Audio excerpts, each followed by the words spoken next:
Committee will come to order without objection. The chair is authorized to declare recess any time. We welcome everyone to today's hearing on the weaponization of the federal government. We welcome our witnesses, and we'll introduce you here in a second and swear you in. The chair now recognizes the gentleman from Kentucky to lead us all in the pledge. So if you all stand.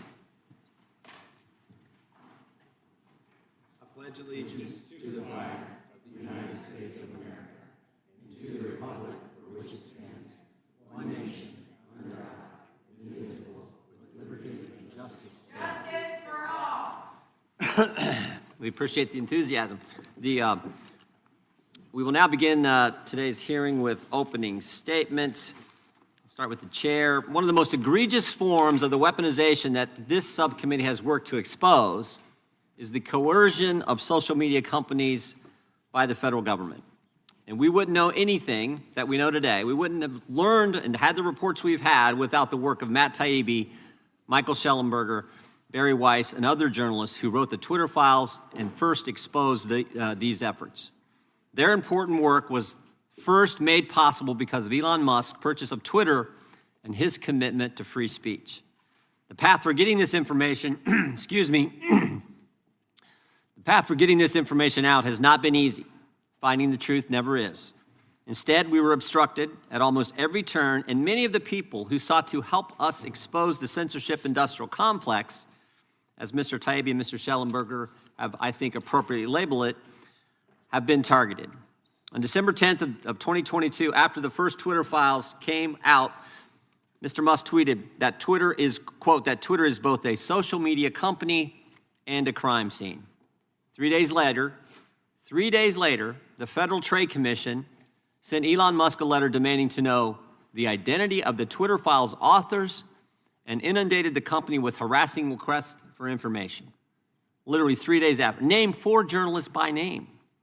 And while Twitter put this information out voluntarily, the other platforms were not as forthcoming. Instead, we had to subpoena them in February of this year, fought with them for months, had to threaten contempt before getting substantive information about government's efforts to censor the American people. And when we first had Mr. Taibbi and Mr. Shellenberger testify back in March, an IRS agent showed up at Matt Taibbi's door. I mean, think about this. I've told this story numerous times. And there's not one person I've told this story to, not one group I've spoken to, where I say, while they are testifying, while Mr. Taibbi is testifying in front of the committee about the weaponization of government, the IRS was actually, at that very moment, knocking on his door. There's not one person who thinks that was just chance. That just happened to, it was all a coincidence. Not one person, everyone understands that to be the intimidation from our federal government. Now, the good news is this led to a sweeping investigation of the IRS's home visits, and the best news is the IRS has said they will no longer be making unannounced visits to American citizens' homes. It's interesting that the commissioner actually said, we are doing this to protect for the security of our agents. Baloney, they're doing it because we caught them. And we made an issue of it, and the American people understand that that is wrong. This subcommittee's work has also included putting out reports showing how CISA went from a cybersecurity agency into the disinformation police, and how the FBI coordinated with a compromised Ukrainian intelligence agency, that actually happened, to censor Americans. We were also able to expose how the other platforms were pressured to change their behavior. Documents we obtained from Facebook show that the company felt threatened by the White House directly and changed its behavior for fear of retribution. And just this morning, we released information showing the same thing happened with YouTube. While we have more information forthcoming, it's impossible to get a full accounting of the government's censorship efforts when the government actors involved will not participate with our constitutional duty to do oversight. That's why today we are serving subpoenas to former White House employees Rob Flaherty and Andy Slavitt, who have so far refused to sit for interviews despite being directly implicated in emails between the White House and tech companies. I think we might have brought this out in the previous hearing with some of our witnesses today. But never forget, the third day of the Biden administration, I think it was maybe in like 36 hours into it, Andy Slavitt sends an email from the White House to Twitter saying, take down this tweet ASAP. And of course, the irony was the tweet was from this administration's Democrat primary opponent, Robert F. Kennedy Jr. And there was nothing in the tweet that was false, and yet the White House, day 3, the Biden administration is trying to take that down. So we've sent subpoenas to those 2 individuals and hope that we will have them in front of our committee real soon. I want to thank our witnesses for appearing before us today and helping us to continue our work in exposing government censorship, in exposing what 2 of our witnesses have called, as I said earlier, the censorship industrial complex, this marriage of big government, big tech, and as we found out with some of our work, big academia involved in attacking American citizens' First Amendment liberties. We appreciate you all being here. We will introduce you here in a few minutes, but I now yield to the ranking member for an opening statement. Thank you, Mr. Chairman. First, may I ask unanimous consent that the gentlewoman from Pennsylvania, Ms. Dean, a member of the full committee, be permitted to sit on the dais. She's Yes. not going to ask any questions. Without objection. Thank you very much. Good day to everyone.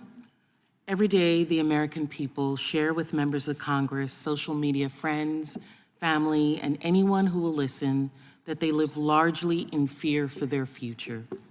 When I scroll through my social media feeds, I see people worried they don't have job opportunities or job security the generation before them had, worried they don't have time, resources, or support to take care of sick parents or disabled relatives, worried they won't be able to afford to buy a home to call their own, worried they will not be able to see their kids, send their children to college, or simply provide for their children the way they were provided for.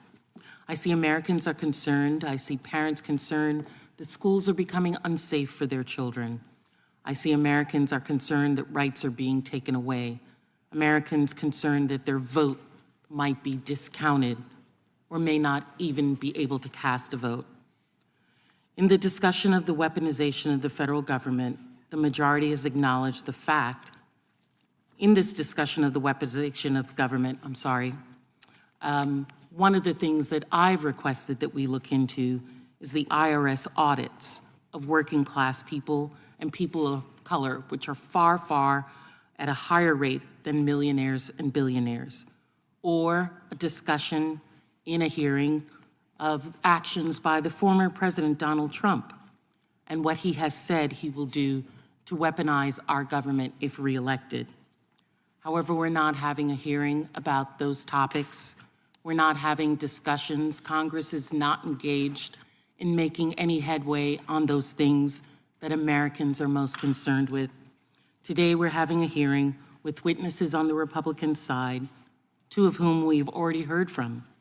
In fact, this is the second hearing where Republicans have brought out repeat witnesses, the second hearing in a row. In preparation for the 2024 presidential election, Republicans on this committee want to entrench their theory of social media censorship, their unfounded accusation that social media companies are colluding with the government to censor conservative voices. There's no evidence of this collusion, and in fact, this committee has heard closed-door testimony from 29 witnesses who have said on the record, government, as well as social media individuals, that the alleged collusion and supposed censorship claimed by the committee Republicans has not taken place. But Republicans won't release that testimony, and they are not being honest with the American people. Because as they ramp up their own misinformation campaign before the 2024 election, they need free rein to elevate hate, to engage in voter suppression online, in addition to their normal in-person voter suppression tactics. This hearing suits political purposes. Republicans are holding the same hearing all over again for one simple reason. They want to distract from the actual threat of the weaponization of government on the American people. That is Donald Trump. In the past few months, Trump has said that he would reinstate the Muslim travel ban. In fact, his exact words were, "When I return to office, the travel ban is coming back even bigger than before and stronger than before." He has vowed to use the Department of Justice to investigate his political enemies. He has said that those who oppose him should be executed for treason.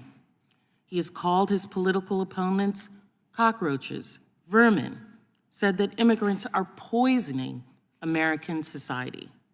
He has promised to use the Insurrection Act to mobilize the military against any protesters who speak out against him if he wins re-election. Those do not resonate as plans of a democratic leader. They sound like a dictator. They promise to be one who will silence his enemies and hold on to power at any cost.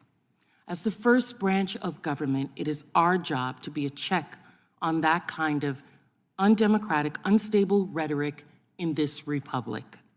Donald Trump's statements are outrageous, and this committee and every member that serves on it should be outraged by them. And every American should be outraged at this committee by not having hearings on that. Many want to shield a man who, as many experts have identified, as spouting rhetoric cribbed from Nazi regime, calling his enemies cockroaches and vermin, saying that those who oppose him are poisoning the blood of America, and even calling for the execution of people who simply speak out against him. For 4 years, this man implemented loyalty tests, called for violence against his opponents, pardoned his friends, tried to illegally keep people out of the country because of their religious beliefs. He shoved children in cages, tried to illegally deploy the United States military to put down peaceful Black Lives Matter protests, and systematically dismantled the civil rights protections afforded to all Americans. And if he comes back, that will just be the start. That is why he has very clearly said what he would do over and over. Beyond loyalty tests, he plans to purge the government of all career officials and national security advisors who questions them. He plans to indict anyone who runs against him.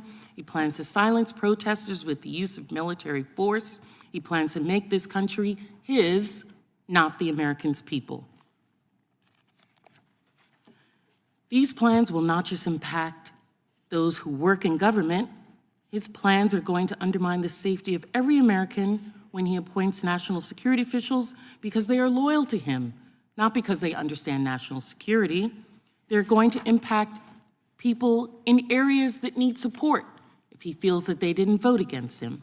These plans are going to hurt men and women bravely serving in our military and law enforcement who are going to be forced to choose between carrying out fundamentally illegal unconstitutional orders and losing their job.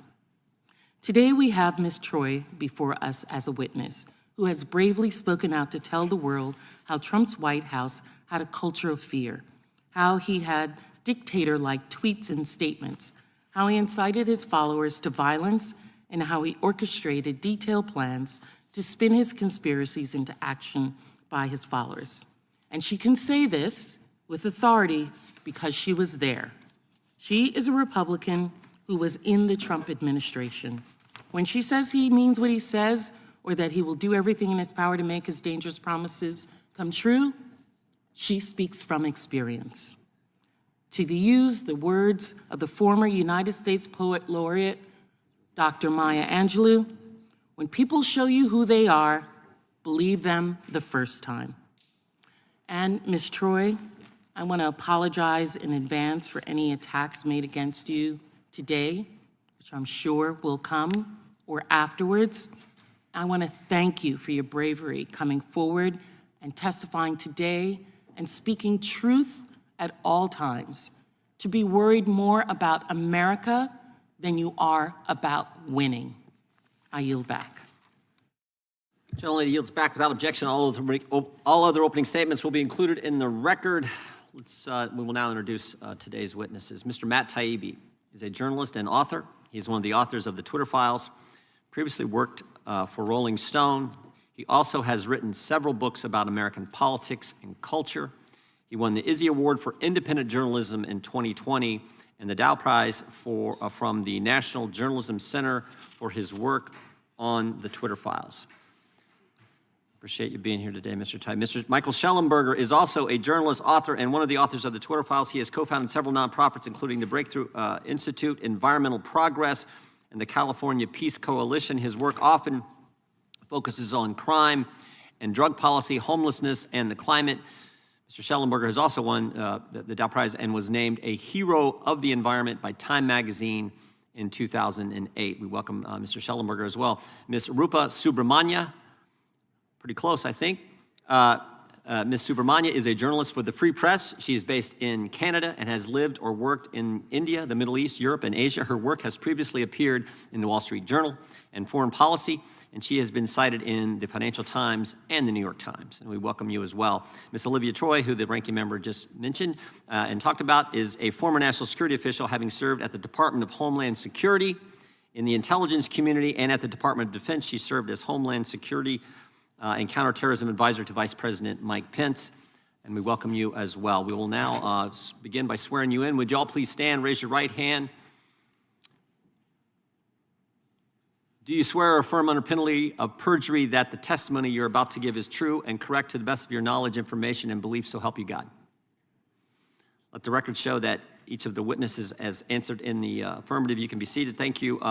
Please know that your written testimony will be entered into the record in its entirety. Accordingly, we ask that you summarize your testimony in 5 minutes, give or take. We'll be a little lenient, of course.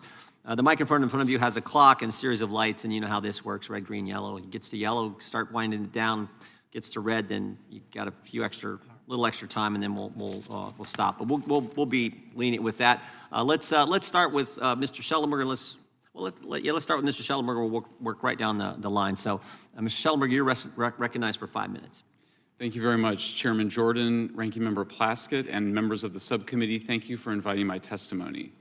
9 months ago, I testified and provided evidence to the subcommittee about the existence of a censorship industrial complex, a network of government agencies, including the Department of Homeland Security, government contractors, and big tech media platforms that conspired to censor ordinary Americans and elected officials alike for holding disfavored views.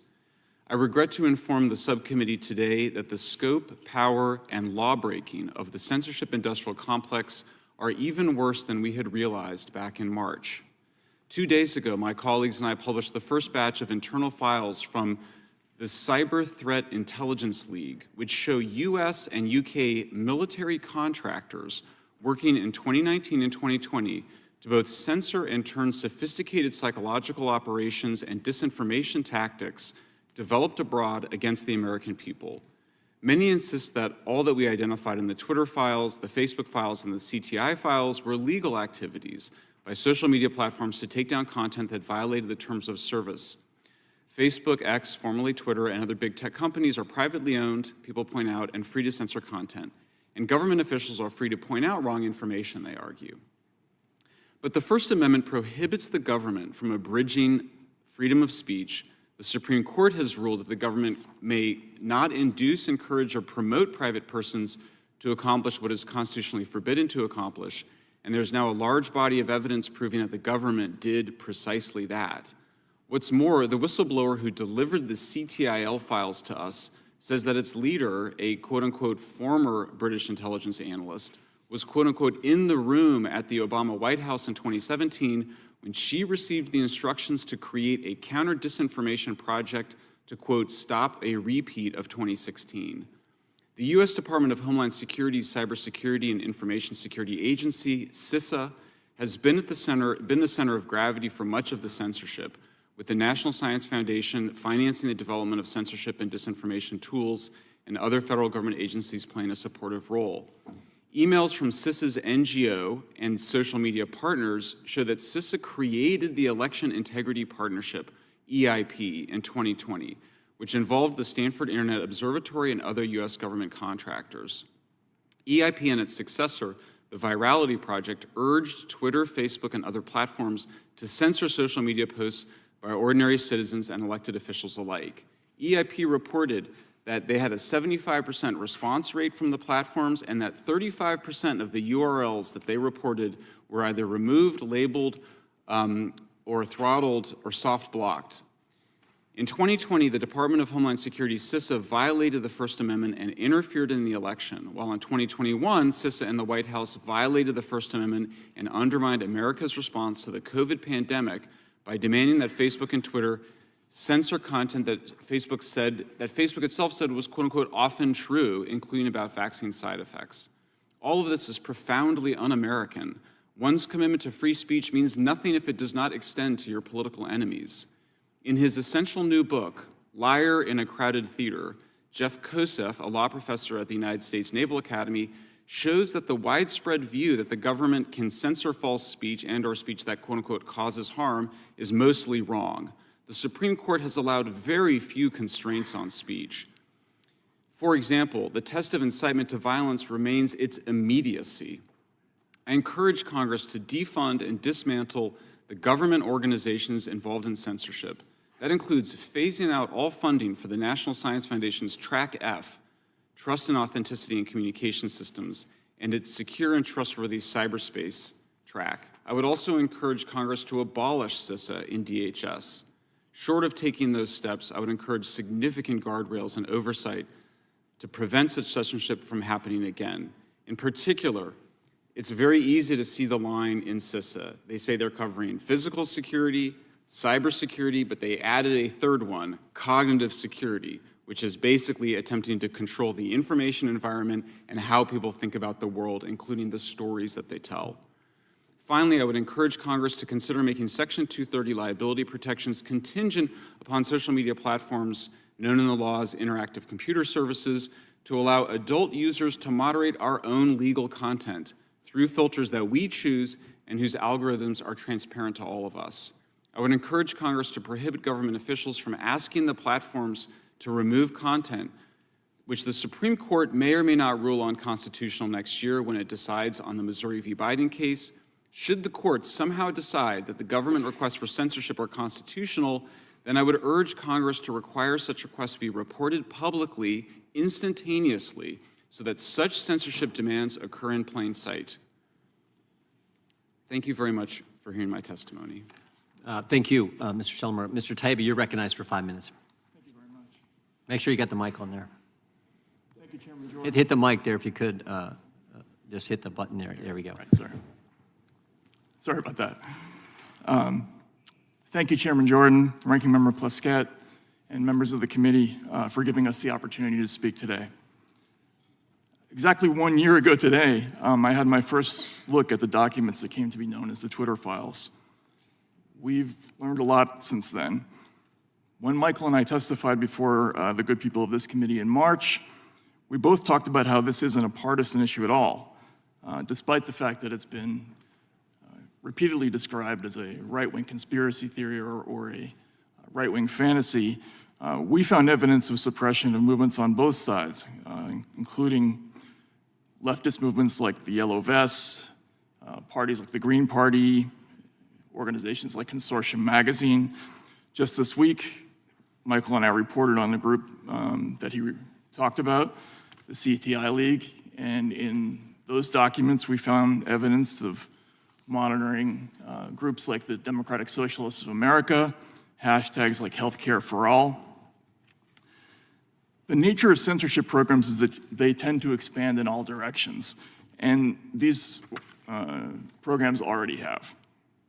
As someone who voted for Democrats his whole life and who got his ideas about speech issues from people like Senator Frank Church, Paul Wellstone, and Dennis Kucinich, I believe also that there's a less obvious but more important reason that people across the spectrum should care about this issue.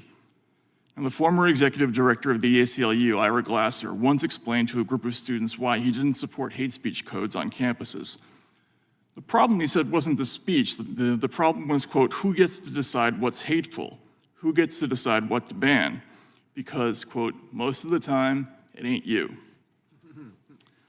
The story that came out in the Twitter files, and for which more evidence surfaced in both the Missouri v. Biden lawsuit and this committee's Facebook files releases and in the CTI League documents, they all speak directly to Ira Glasser's concerns.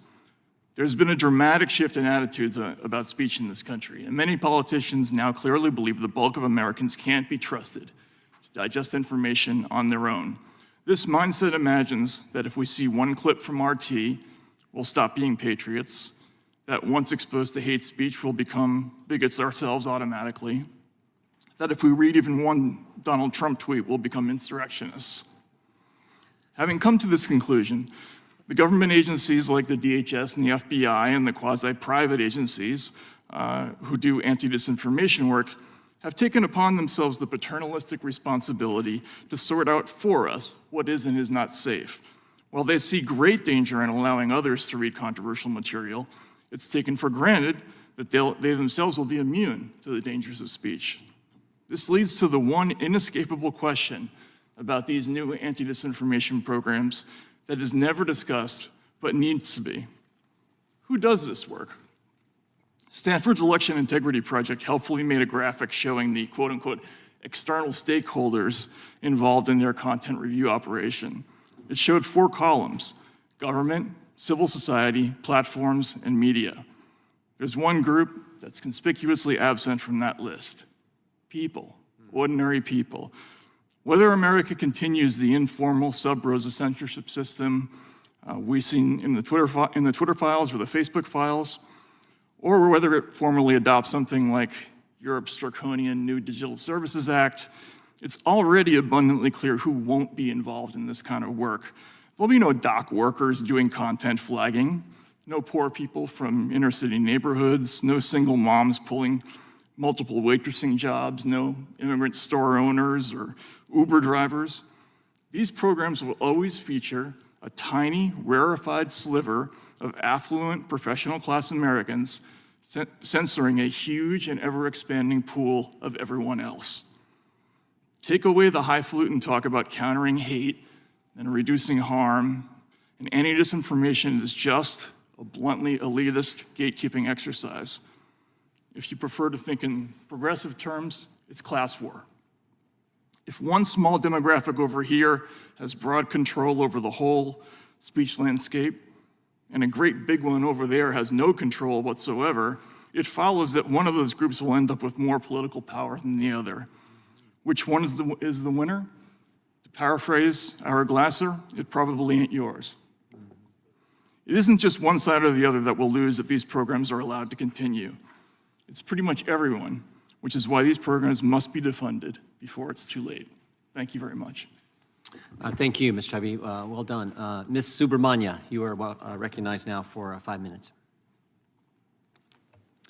Thank you, Chairman Jordan. I'm pleased to be able to join you today to testify on the importance of free expression.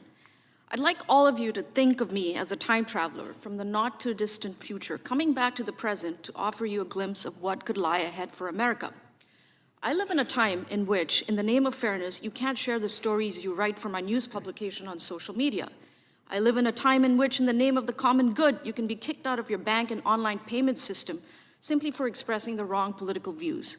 I live in a time in which, in the name of social justice, you can commit a serious crime but get a more lenient sentence if you happen to be the right skin color. I live in a time in which, in the name of safety, you can be arrested for exercising your right to peaceful protest if you happen to be protesting the wrong thing. Of course, I'm not a real time traveler, I just live in Canada. Americans, and perhaps those in this chamber, surely think Canadians are too nice, we're too polite to embrace this sort of proto-authoritarianism. But it's more accurate to say that our niceness made us susceptible to the new authoritarianism, undermining the foundations of our liberal democracy. If it sounds like I'm overstating things, allow me to share 3 stories that illustrate this creeping authoritarianism. First, a few months ago, I reported a story from my publication, The Free Press, about a high school principal in Toronto who had been humiliated in front of his colleagues by a DEI consultant. The principal's crime, besides being white and male, was that he objected to the consultant's assertion that Canada is a less just society than America. The humiliation he experienced ultimately led him to commit suicide. I wanted to share that story on Facebook.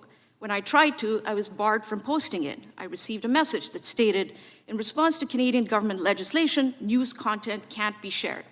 I was confused. Then I remembered the recently adopted Online News Act. The law forces social media companies to pay online media companies to link to their content. Facebook, instead of paying for that content, barred its users from posting it. Government officials insist that this is only a matter of fairness, a way of making sure that media companies are compensated for the news they report. But really, this new law props up legacy media dinosaurs like the Canadian Broadcasting Corporation, Bell Media, and other companies, which are subsidized by the federal government, and all of which can be counted on to echo Justin Trudeau's worldview and toe the party line. Not being able to post was annoying, but it wasn't the end of the world for me. I don't depend on Facebook for my income. The same cannot be said of Christopher Curtis, which brings me to my second story. Chris is a 38-year-old renegade journalist entrepreneur in Montreal who runs a digital newsletter called The Rover. He calls himself woke. You might think that he's exactly the kind of journalist the Trudeau government would elevate. He's on the political left. He publishes stories about the plight of the homeless and police brutality. The problem is that, unlike government-funded news companies, independent media companies are truly independent, which means they report stories that don't comport with whatever the government wants them to report. For example, in September 2020, The Rover reported a story on federal mistreatment of Mohawk Indians. This month, it published a story about migrant workers who had been abused and trafficked with the unwitting help of the federal government. But under this new law, The Rover can't build its audience. Unable to post content on Facebook or Instagram, the newsletter can't reach new subscribers. It cannot grow its subscriber base. This is a slow death, says Chris. For now, he's unsure how he's going to support his partner and their 3-year-old daughter. He's thinking of going back into construction, which takes me to my third story. Danny Bulford, now 41, used to be an officer in the Royal Canadian Mounted Police, the equivalent of the FBI. For years, he was a sniper in the Prime Minister's protective detail. Then in 2021, Danny quit because he didn't want to get his COVID vaccination. In early 2022, truckers descended on Ottawa to protest new COVID vaccine requirements. Danny joined them. The government declared a state of emergency. Danny, like many demonstrators, was arrested and later released without charge. Then something chilling happened. On February 17, 2022, Danny logs into his bank accounts, starting with his checking and savings accounts at the CIBC, but instead of seeing his balance, he had about $160,000 in there. The only thing he saw was a dash. Then he logs onto Scotiabank to see about an additional checking account. Once again, there was no sign of any money in his account. Finally logs into the Royal Bank of Canada, which handles his MasterCard account, and he was told he had no access to any credit. Danny's wife was also unable to access any of these accounts. Suddenly, they were worrying about how to cover their next mortgage payments and how to feed their 3 kids.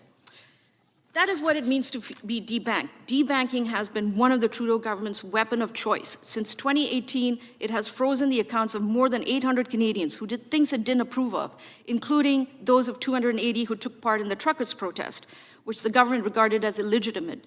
Soon after, Danny moved his money out of the big banks and into local credit unions, hoping it would be safer there. The worst part of this, Danny told me, is not believing in the country I spent my career serving. It's this feeling that we're being watched, torn apart, made to feel like the much-hated other in our own country. Canada was once a bastion of free expression, but now not so much. Consider that at the same time the government and its corporate allies are curbing the free expression of truckers and journalists, the government is defending the rights of pro-Palestinian demonstrators, many of whom traffic in what can only be called anti-Semitism. Think about that. Vaccine skepticism, not okay. Peddling medieval blood libel legends about Jews, okay. I'm all for protecting free speech. I'm from the free press. I just want that protection applied fairly. I also want to be clear, these are just a handful of hundreds of stories I could have picked. What is happening in Canada is a gradual suffocation of free expression. It is draped in a cloak of niceness, inclusivity, and justice, but it is regressive, authoritarian, and illiberal. I came here today not simply to warn you about what lies ahead, but to plead with you to do something about it. Now is not the time to be polite. Now is the time to defend loudly the liberties and rights that have given us the greatest freedoms in human history. Across the world right now, governments, in the name of the good, are considering or adopting measures like we have in Canada. Look at Dublin. They're about to enact a draconian hate crime bill that poses a dire threat to free speech. In Paris, President Emmanuel Macron has called for censoring online speech. This is to say nothing of Russia, China, and Iran. America is so exceptional, indispensable, really. Please do not succumb to the same illiberalism, authoritarianism. Please keep fighting for what you know is right. Canada is watching. The world is watching. Thank you. Well said. Thank you. Very well said. Ms. Troye, you're recognized for 5 minutes, and we'll give you a little extra if you need it. Chairman Jordan, Ranking Member Plaskett, and members of the committee, thank you for the opportunity to testify today. The threat of weaponization of the federal government is a serious topic. that requires sober analysis. Unfortunately, what we see here today, and what we have seen from this committee over the past year, is instead a politically motivated fantasy detached from reality. Members of this committee and their witnesses make grand and vague accusations about government censorship, but those foggy allegations are refuted by the facts that private social media companies moderating content on their own private platforms is not government censorship. It is those private companies exercising their own First Amendment rights to rid their platforms of misinformation. In my experience as a national security official, the federal government strictly adhered to the First Amendment by advising and assisting social media platforms in combating misinformation, while the ultimate decision about what action, if any, to take rested solely with the platforms themselves. I know what real weaponization of the federal government looks like because I've seen it with my own eyes. I worked in the Trump White House, where I served as Homeland Security and Counterterrorism Advisor to Vice President Pence. On numerous occasions, I witnessed President Trump and his allies attempt to use the powers of the presidency to further his private political agenda at the expense of the American people. Trump administration officials attempted to manipulate intelligence assessments to support its ban on nationals from Muslim countries entering the United States. They delayed natural disaster aid to blue states who had not supported President Trump's election. In the early days of the pandemic, they resisted sending federal assistance to New York as thousands of innocent Americans suffered. Instead of continuing to spread conspiracy theories about government censorship, this committee should instead focus on the very real and very dangerous threat posed by the leading Republican candidate openly threatening to use every lever of presidential power against his political opponents if he returns to the White House. Former President Trump has promised, quote, retribution against those who have wronged and betrayed him and his political movement. He has pledged to, quote, root out the radical left thugs that live like vermin within the confines of our country. Trump has called the press the enemy of the people and has vowed to, quote, come down hard on MSNBC and make them pay, quote, for its critical coverage of him. He has promised to, quote, arrest his political opponents, saying he would have no choice, lock them up. He has said that his own chairman of the Joint Chiefs of Staff committed treason, and that, quote, in times gone by, the punishment would have been death. Most ominously, he has called for the termination of all rules, regulations, and articles, even those found in the Constitution, his words. As a lifelong Republican, I have dedicated my entire career to protecting Americans from terrorist attacks, regardless of their partisan affiliation. Former President Trump's menacing promise to wield the powers of government as a weapon against his political adversaries poses a grave threat to the rule of law in the United States of America. The American people deserve that their representatives in Congress see that threat and speak to it honestly, instead of the political theater we see here today. I welcome the committee's questions. Thank you, Ms. Troye. We will now go to 5-minute questions from the members. We will start with the gentleman from California, Mr. Issa. You're recognized for 5 minutes. Thank you, and I want to note the appearance of President Trump by the ranking member and by one witness. Today is not about President Trump. The actions that occurred during his administration are available for everyone to look at. Our witnesses today are asking and answering effectively questions about the effects of suppression of free speech. And as a father of a Canadian daughter-in-law, I want to thank you for making people understand that that well-liked, nice country to our north can also make the kinds of mistakes that we seem to be making. So one of the questions that I have is, two of you have been here before, and I think it's important to ask. You mentioned some of the current activities as you continue to monitor it, and you particularly mentioned the protest and the activities related to Israel's attempt to get back its hostages. Can you elaborate on some of the specifics that you think you see here in the way of either suppression or amplification? Is there any evidence that we're continuing to see, if you will, a bias that social media doesn't have a problem reporting one side but does have a problem reporting the other side?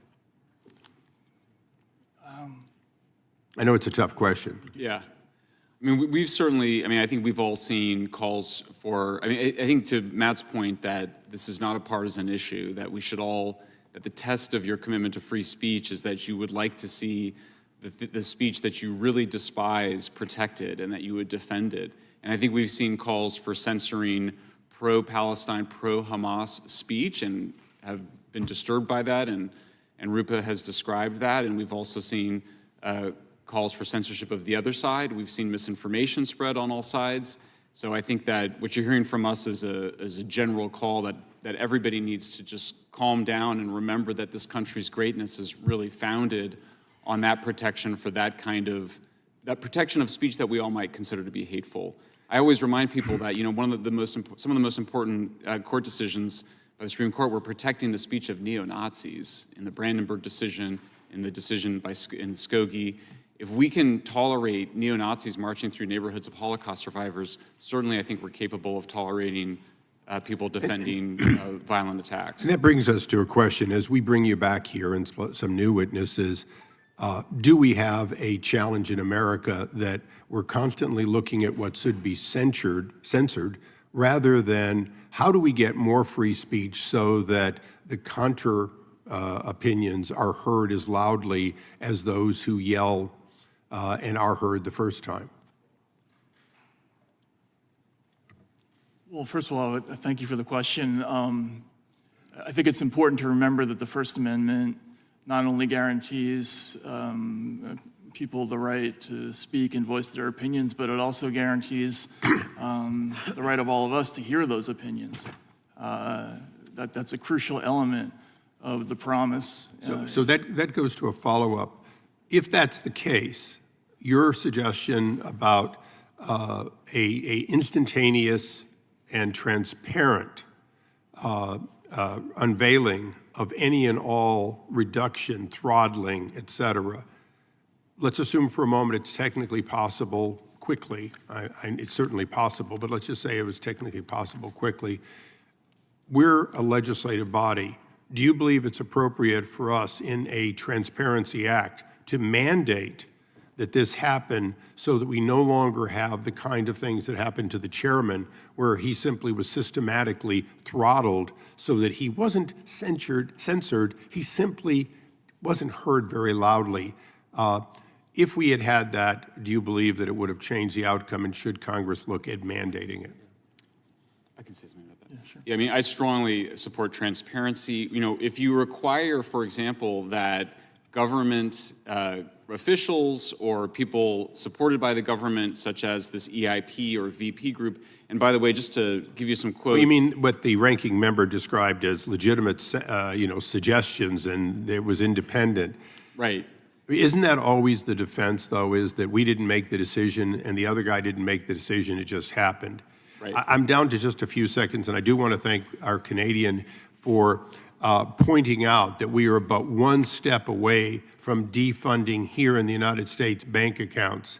This administration has returned, so you understand, in the United States to making sure that people selling products or involved in activities that they don't want fail to have access, and that is another form of censorship that, I'm sorry it's gone so far in Canada, but trust me, it's underway in this country. Mr. Chairman, I thank you, and I thank both of you. Sorry to cut you off. I yield back. The gentleman yields back. The gentleman from Virginia is recognized. Thank you, Mr. Chairman. And Ms. Troye, I want to thank you for your powerful statement and for your courage. And I understand why my friend from California wants to tell us that this hearing isn't about Donald Trump, because that's too difficult a topic. Jerry, as my friend, I did want to thank you for bringing Mr. Chairman, Chairman, it's my time. I reclaim my time. Imagine it's October 2020, and someone tells you that President Donald Trump is going to use violence and chaos directed at the Congress and the Vice President of the United States to overturn the legitimate results of the 2020 presidential election. For many, that would have been hard to believe, and I'm sure my friends on the other side would have said, there they go again. Critics of Trump will just claim anything. But everyone here saw what happened on January 6th, and we now have, in fact, a federal indictment charging him with that very matter. This month, we learned that Donald Trump's shadow administration at Project 2025 is planning executive orders that would invoke the Insurrection Act and allow him to send military out to patrol American streets. Ms. Troye, some of my colleagues across the aisle have suggested that Trump's quotes about using military in our cities and the rumored plans to invoke the Insurrection Act are simply bluster designed to galvanize his base. Would you dismiss Trump's plans to deploy the military against American citizens as bluster? Thank you for the question. Absolutely not. Having worked in the Trump administration when President Trump at the time repeatedly raised the Insurrection Act as a potential to be used on protesters, even safe protesters, repeatedly. And I can tell you that there were some serious heated discussions with members of his own cabinet, the Secretary of Defense, the Chairman of the Joint Staff, heads of law enforcement, who expressed significant concern about the things being discussed to be used against our own American citizens. That is something that should be taken very, very seriously. On June 1, 2020, on June 1, Americans watched as the National Guard participated in a violent crackdown near the White House. That's what you're referring to, is that not right? Correct. And there was a heated debate, and the president was the one asking that federal troops, military, U.S. military, be called, up to 10,000 troops to quell peaceful protests in Washington, D.C. Is that accurate? That is correct. I was there that day. And it was the president arguing to use the military. That is correct. And presumably, General Milley at the time resisted those calls. Is that correct? That is correct, and so did Secretary Esper. And that might have something to do with President Trump referring to the chairman of the Joint Chiefs, General Milley, his chairman, as a traitor, and invoking the fact that in the old days, the price to be paid for convicted treason is death. Is that correct? That is correct. Chairman Milley was just doing his job in military service. Do you believe that the deployment of 10,000 troops at that time would have been consistent with the mission of the American military, suppressing peaceful demonstrations by fellow Americans in the nation's capital? President Trump was told repeatedly that that would not be an appropriate use of the military resources, and he was also told that his efforts to resituate law enforcement and use law enforcement agencies that are not appropriate for crowd control were also incorrect uses of what our law enforcement and these entities are traditionally used for. In your testimony, you cited violent language, increasingly incendiary language being invoked by President Trump about his so-called enemies. One of the words he used was vermin. What does that echo in your mind? Anyone else come to mind historically who referred to enemies of the state as vermin? Yes, the horrible Hitler. And Goebbels. Thank you. Thank you so much for your courage. Thank you for being here. And I hope the American people take heed from your strong words today about the threat that's looming. I yield back.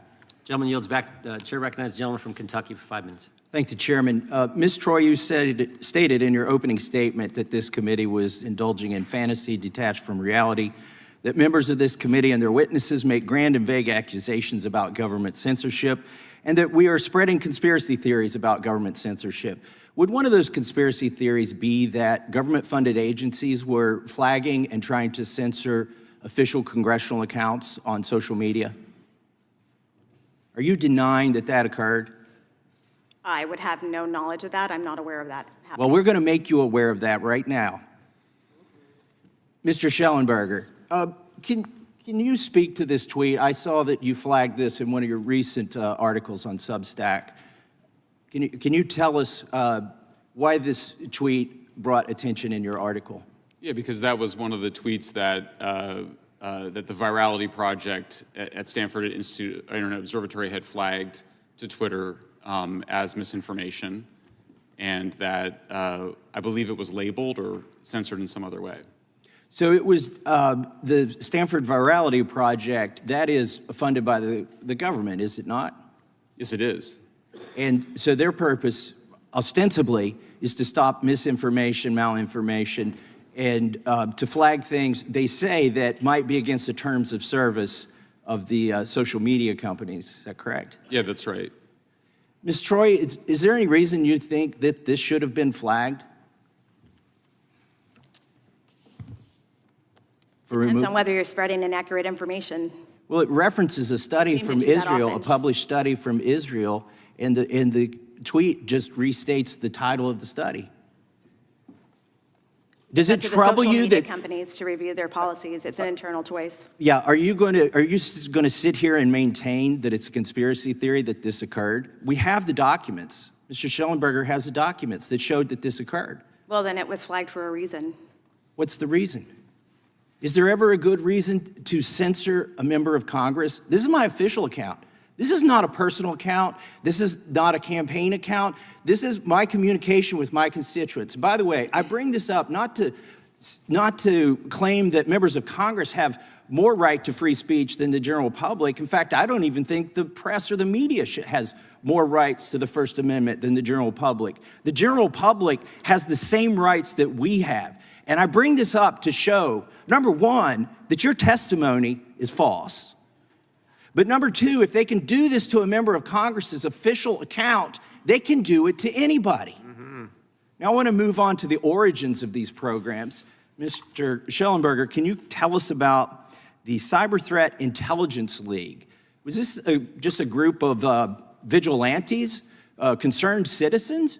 Or was it in any way connected to the government? And what did they endeavor to do?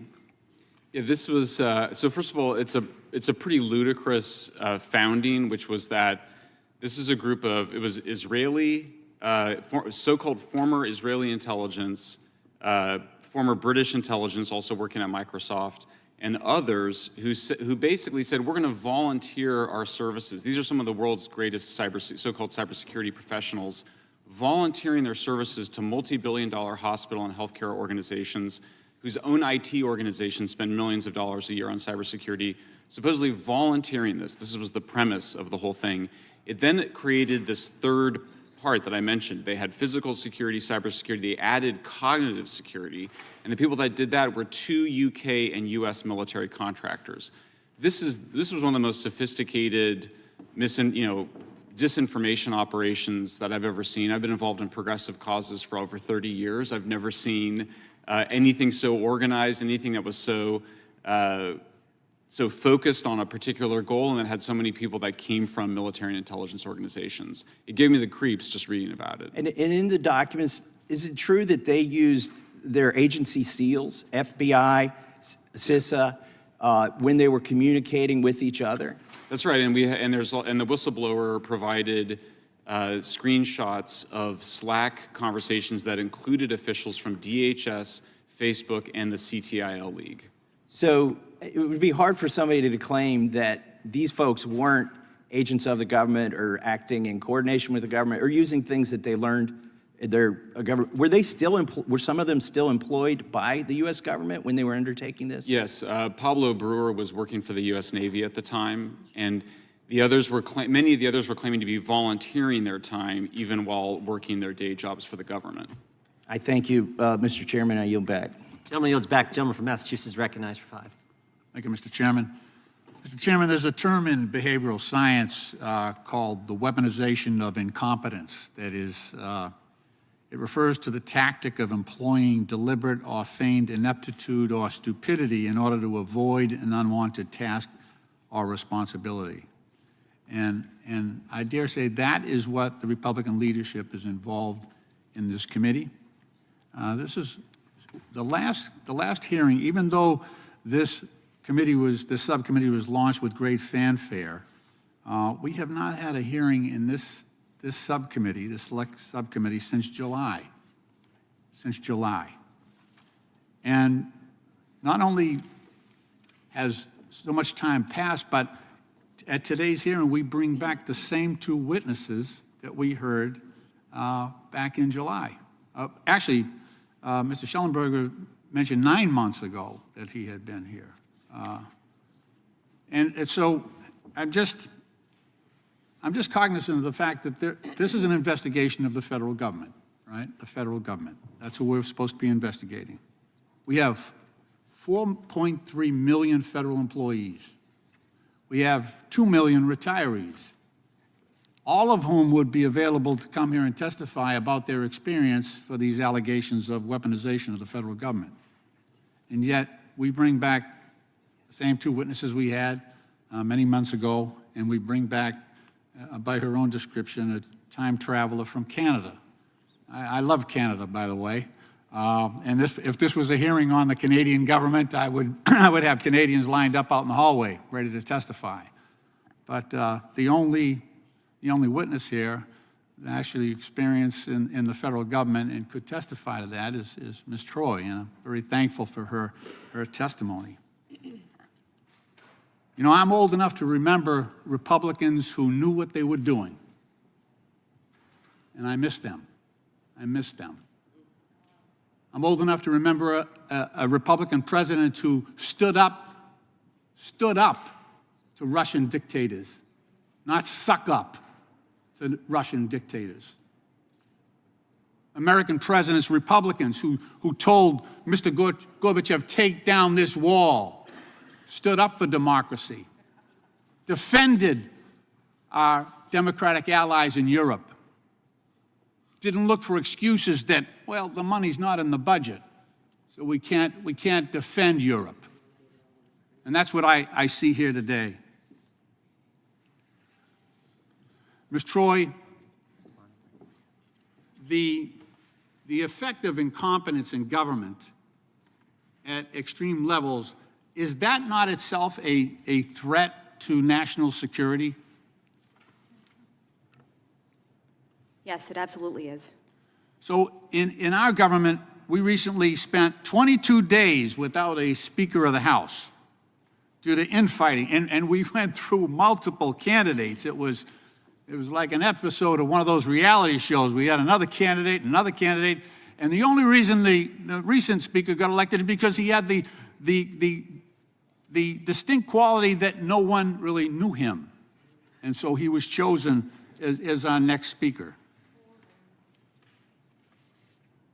And the litmus test was whether or not the next Speaker was subservient enough and adherent enough to the former president who runs the Republican Party out of Mar-a-Lago.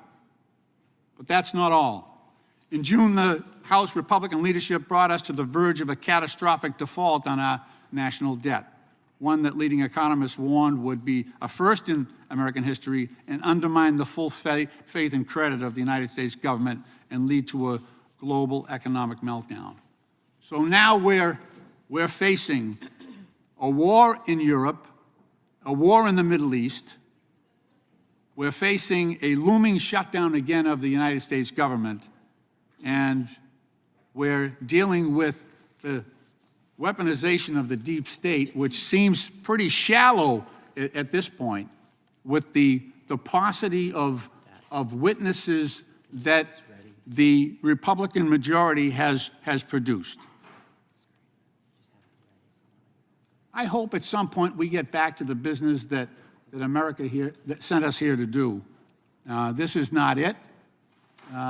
This is crazy conspiracy theory that we're pursuing here, and we ought to get back to the business that America demands us by virtue of our oath of office. And I yield back. The gentleman yields back. The chair now recognizes the gentlelady from New York, Ms. Stefanik, for 5.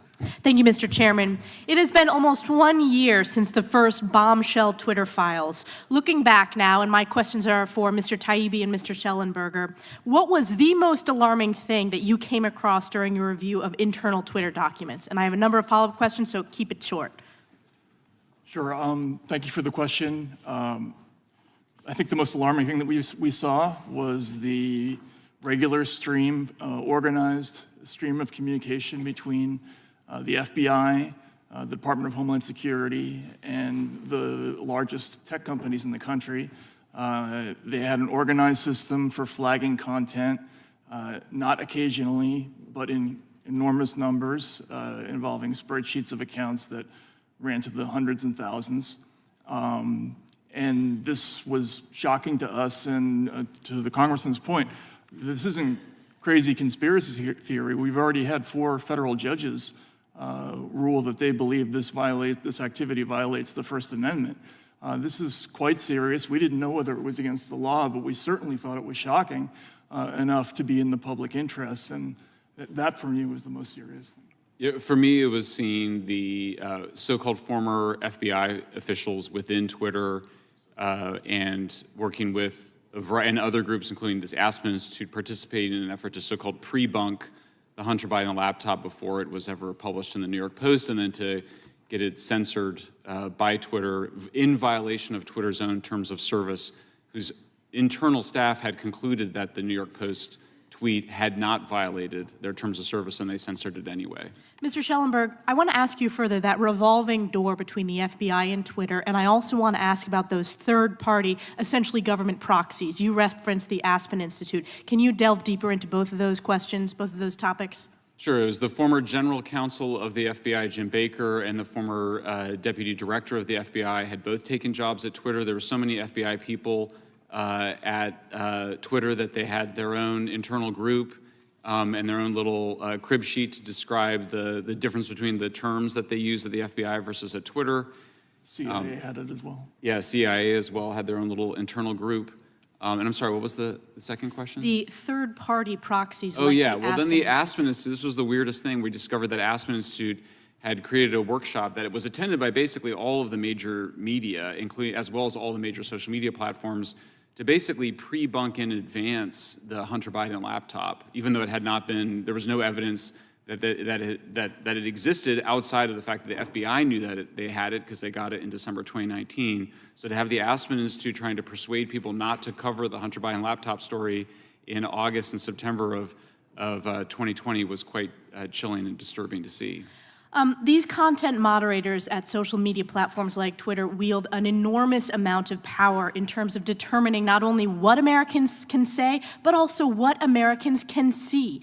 Do you believe, Mr. Taibbi and Mr. Schellenberg, that it's appropriate for unelected bureaucrats or these tech companies to collude to influence what Americans can say or read? Absolutely not. And, you know, I wanted to stress again that all this was happening secretively with the blessing of the Department of Homeland Security, with them sending things to, this is from the EIP at Stanford to Twitter and Facebook saying, we repeat our recommendations that this account be suspended. We recommend labeling all instances of this article. We recommend that you flag as false this. All these demands being made secretly without any public review. My view is that we don't, the government doesn't decide who can speak in the town square. Why should the government be deciding who can speak on social media platforms? We, the people, should decide our own content as adults, legal content. It should not be decided by either government or big tech. And Mr. Taibbi and Mr. Schellenberg, do you believe that this censorship is a form of election interference? Absolutely it is. There's no question in my mind. Mr. Taibbi? Yes, I think it certainly can be. In the latest story that we did on the CTI League, we saw the overt partisanship of the people involved in this operation. That was actually the reason the whistleblower came forward. The people involved just assumed, one of the quote was, they assumed everyone who was smart thought the way they did. They talked about the potential election of Donald Trump being an end-of-the-world event. They talk about the wackadoodles who actually watch Fox News. And, even as someone who doesn't vote for Republicans, it was shocking to me to see this. And I think this was a consistent theme of not just the CTI League, but most of the censorship organizations that we looked at. They all tend to drift in one direction. Yield back. Gentlelady yields back. The chair now recognizes the gentlelady from Florida. Thank you, Mr. Chairman. All of us here today have heard the stories of the depths of human depravity from the Hamas attack, resulting in unthinkable brutality, including the mass murder of innocent Jews and civilians on October 7th. Witnessing such barbarity steals part of your humanity, and it demonstrates how hatred can drive humans to do unspeakable things to one another. And nowhere is hatred more evident than on social media. Since the October 7th attack, anti-Semitic and anti-Muslim hate speech has exploded online. In just 1 month after the attack, the hashtag Hitler was right appeared in over 46,000 posts. But the rhetoric isn't limited to hate speech and death threats.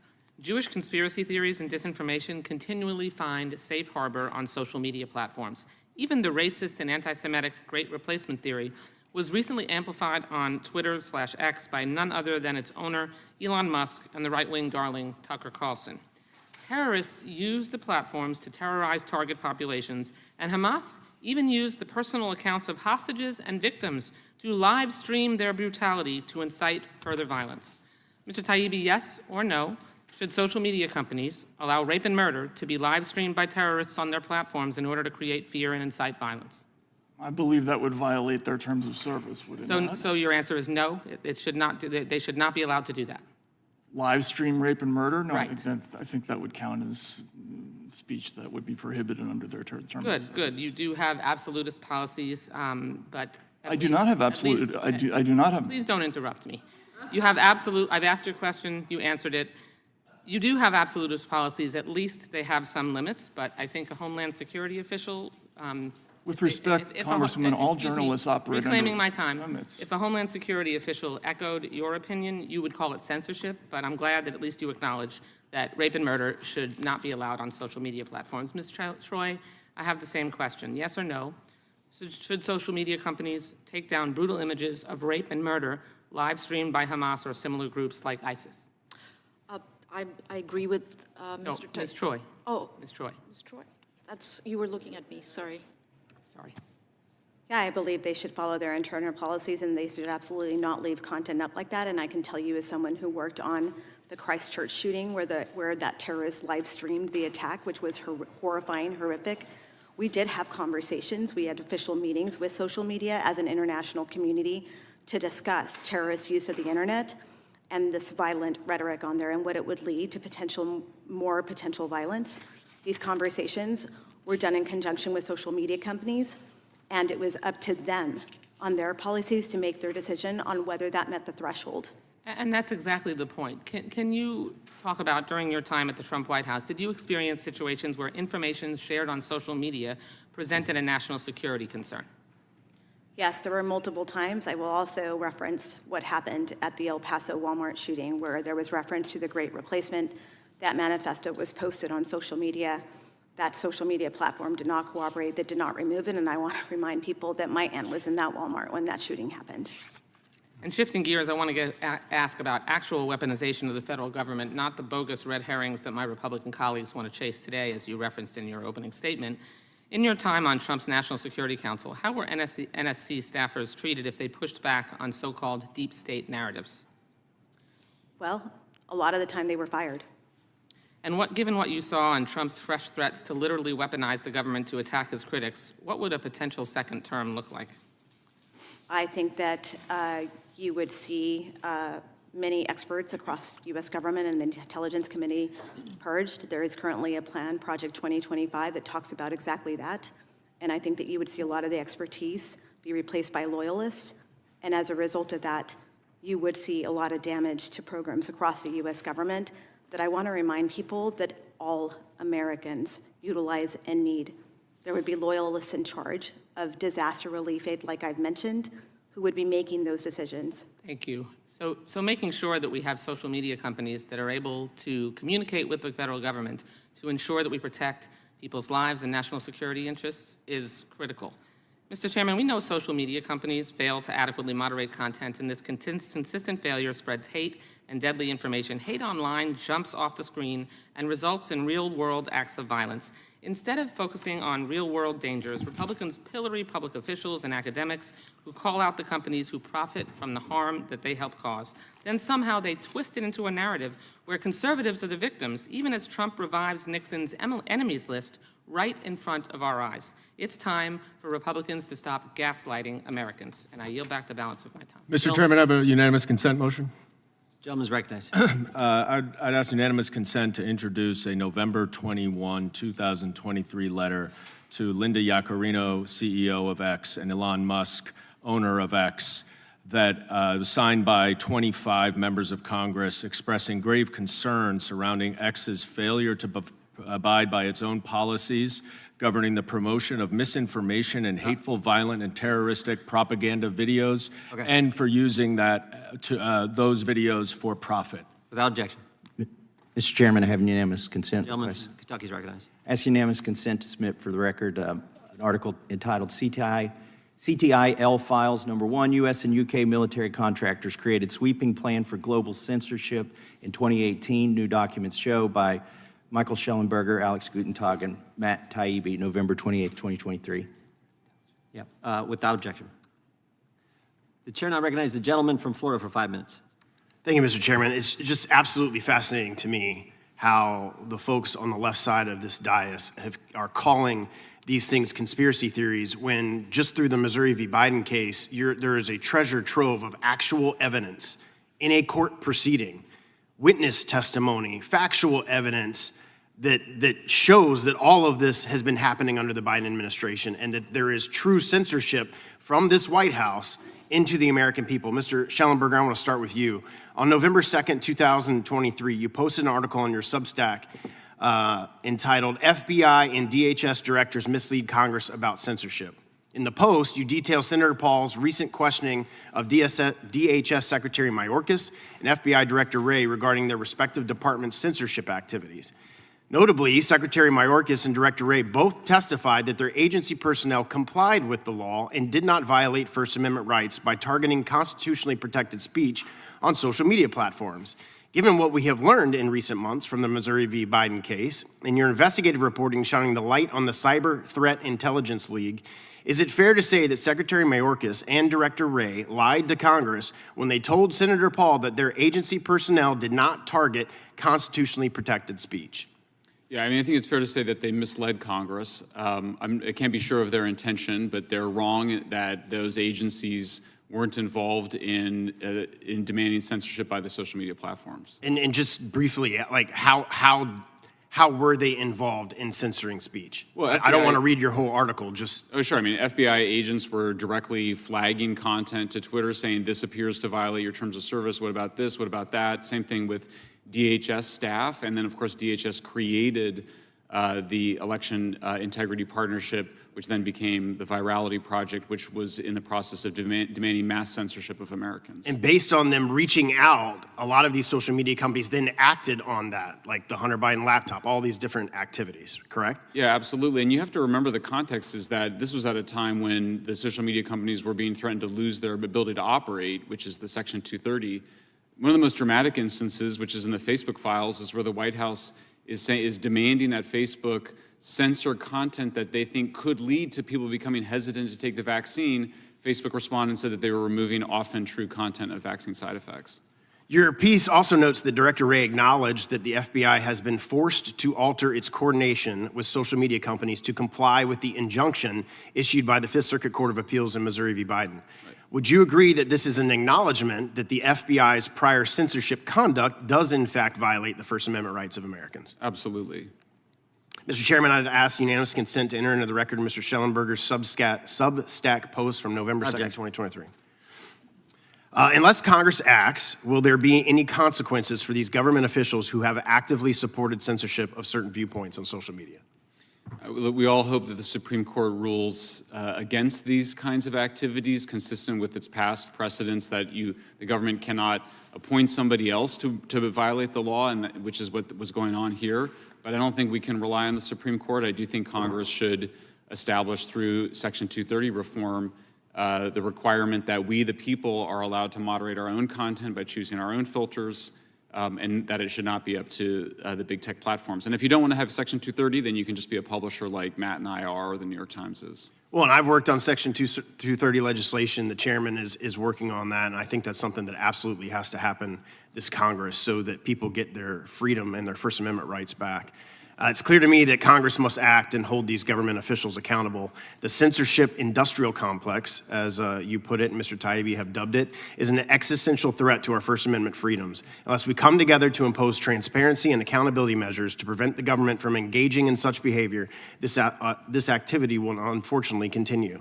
I'm proud to be a co-sponsor of the Chairman Jordan's Free Speech Protection Act that he sponsored in partnership with Senator Paul. This legislation is needed to ensure that government officials face significant consequences for engaging in the censorship and suppression of speech protected by our Constitution. Further, we must enact transparency measures so that officials cannot hide behind public-private partnerships in order to skirt around their legal obligations. Sadly, we cannot trust many federal officials to adhere to their oath they took to uphold and defend the Constitution, and it's up to Congress to ensure our First Amendment rights are protected. And the remaining time I have, Mr. Taibbi, if you could just comment on what you weren't able to respond to from Mrs. Wasserman-Schultz. Yes, well, first of all, just for the record, I've said on many occasions that I'm not a free speech absolutist. In fact, no journalist is or can be. We all operate under very serious restrictions involving libel, defamation, incitement. We have to navigate each one of those rules every time we publish anything. And then we always look fondly on that process because we believe those rules protect us. So we're not free speech absolutists. We're just not in favor of government censorship. That's the issue here. There's a profound difference between litigating something like libel or defamation and having an unelected, unaccountable, unseen committee remove your content without any due process. That's what we're talking about. I yield back. Thank you for being here. Time the gentleman's expired. Gentleman yields back. Gentlelady from Texas is recognized. Thank you, Mr. Chairman, and thank you to all the witnesses for being here. And Mr. Troye, I just want to start with saying congratulations. I know today is your anniversary. What a way to kick off your 10th year anniversary. And let me just say that as a fellow Texan, I certainly recognize and respect and admire the courage that you have shown in appearing here today and also making other statements and speaking up about some of the issues that we will talk about today. Before coming to Congress many years ago, I was a judge in Houston, in Texas. I oversaw courtrooms as the presiding judge, so I understand well the need for privacy to make the justice system work. Everyone here has heard of witness protection. We know the bad guys want to scare and intimidate the opposition. You've talked about a bad guy today, and I think you've said that in one interview that I saw you did that former President Trump never saw a line he wouldn't cross. You also said that he was about bullying, retribution, attacking, humiliating, badgering any opposition. So we all understand the importance of safeguarding sensitive information, and that's why I'm appalled at the number of people that are being doxxed. For those who don't know what doxxed mean, it simply means that someone takes sensitive personal identifying information from court cases or private documents, and they blast it out to the world without the person's permission. This harmful practice often targets people who are outspoken politically, and the information is being published by political opponents, like biased news outlets with slanted views or individual bad actors hiding safety behind their own anonymous keyboards. Ms. Troye, have you ever been targeted by trolls on the internet? And if so, are you willing to share how that experience has impacted you and your family? Yes, I am the subject of trolling consistently, and it has been intimidating at times. At times, my family has had to leave our home, and it has been stressful and unnerving. I am very much in touch with law enforcement locally at times when these incidents had happened, and I have personally actually been doxxed by a member of President Trump's cabinet, an acting member of his cabinet, when he filed a lawsuit against me, and instead of redacting my home address, he published it, and Breitbart circulated it. It was circulated on social media. Fortunately, I was actually not living at that address at the time, but I will tell you that I felt very deeply for the family, the innocent family that was, where I had to send law enforcement to their home and warn them that there could be potential danger to their family because my address had been put out there thinking that that's where I lived. So has there been other personal information or sensitive information about you that has been put out there, either about you, your husband, or any member of your family? Certainly, information about my family has been published, information about, believe it or not, my pets. I am a dog lover. I love Ringo and Stevie. They're my two woodles. I love them more than anything. They're like our kids. My husband knows this. Certainly the pictures of them so at times have been returned to me with their heads beheaded. I don't know how you can actually do that to just an innocent animal. But these are the kinds of things that I know myself and other colleagues have been on the receiving end of. So you've been targeted mostly online, this bullying harassment, or have you also been harassed or We've had heckled or people, anything in your home or when you're shopping? I've certainly had the harassment out in public. I've certainly had people sort of troll and case our house. We have a lot of security. I will tell you that I have turned on social media monitoring for this hearing because I know how this goes when scenarios like this happen, and I know it's happened to others who have testified in situations. I know that it happened to colleagues of mine during the first Trump impeachment on Ukraine. I lived that firsthand internally in the White House. I know what they were subjected to. So this has a chilling effect on free speech, and more importantly, it makes people hesitate to speak up and come and testify and tell us what they know and what they witnessed. I can guarantee you, I've had so many conversations with people in national security, former members of Trump's own cabinet who do not want to speak out publicly, even though they have the same concerns that I do.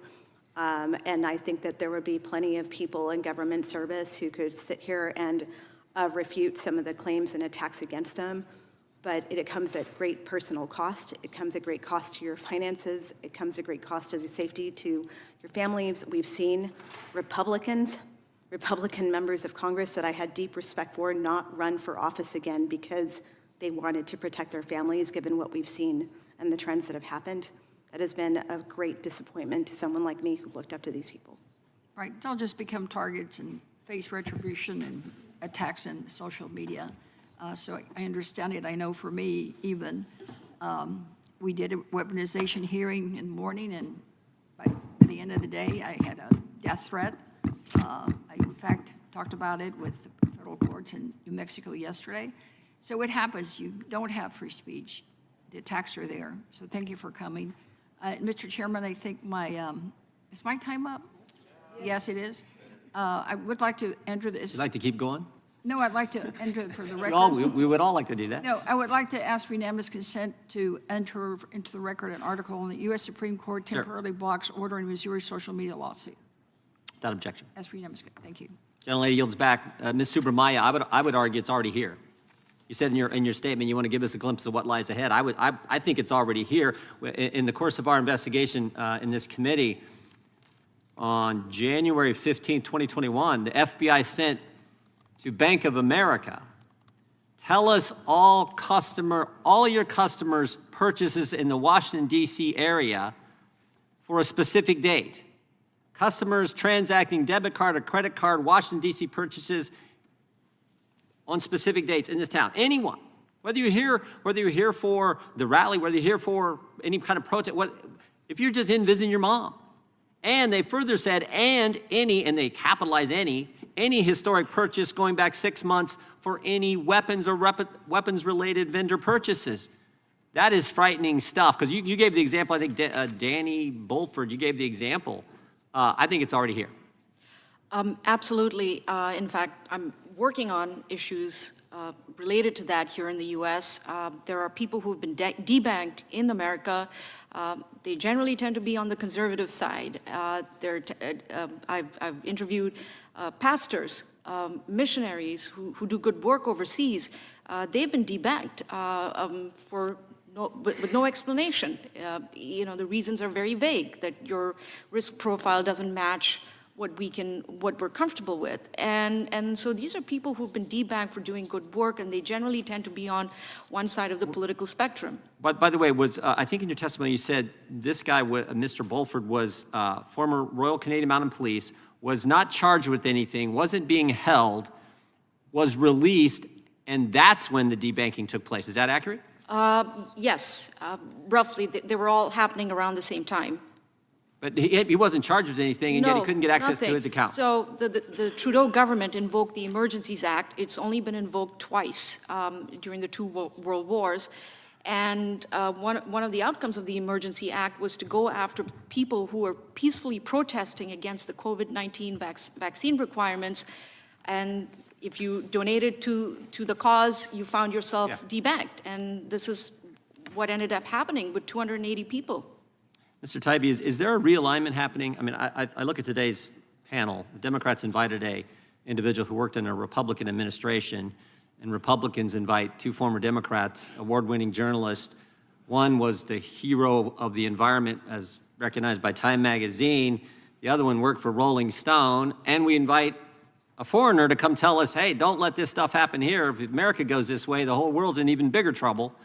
I mean, it seems to me there's a realignment happening, and I think I've invited more Democrat witnesses to testify in front of this committee than the Democrats have, because the focus is on the First Amendment. And I don't care whether you're Republican, Democrat, independent, conservative, progressive. What I care about is the ability to speak, and to speak in a political fashion and not have the government come after you for doing so.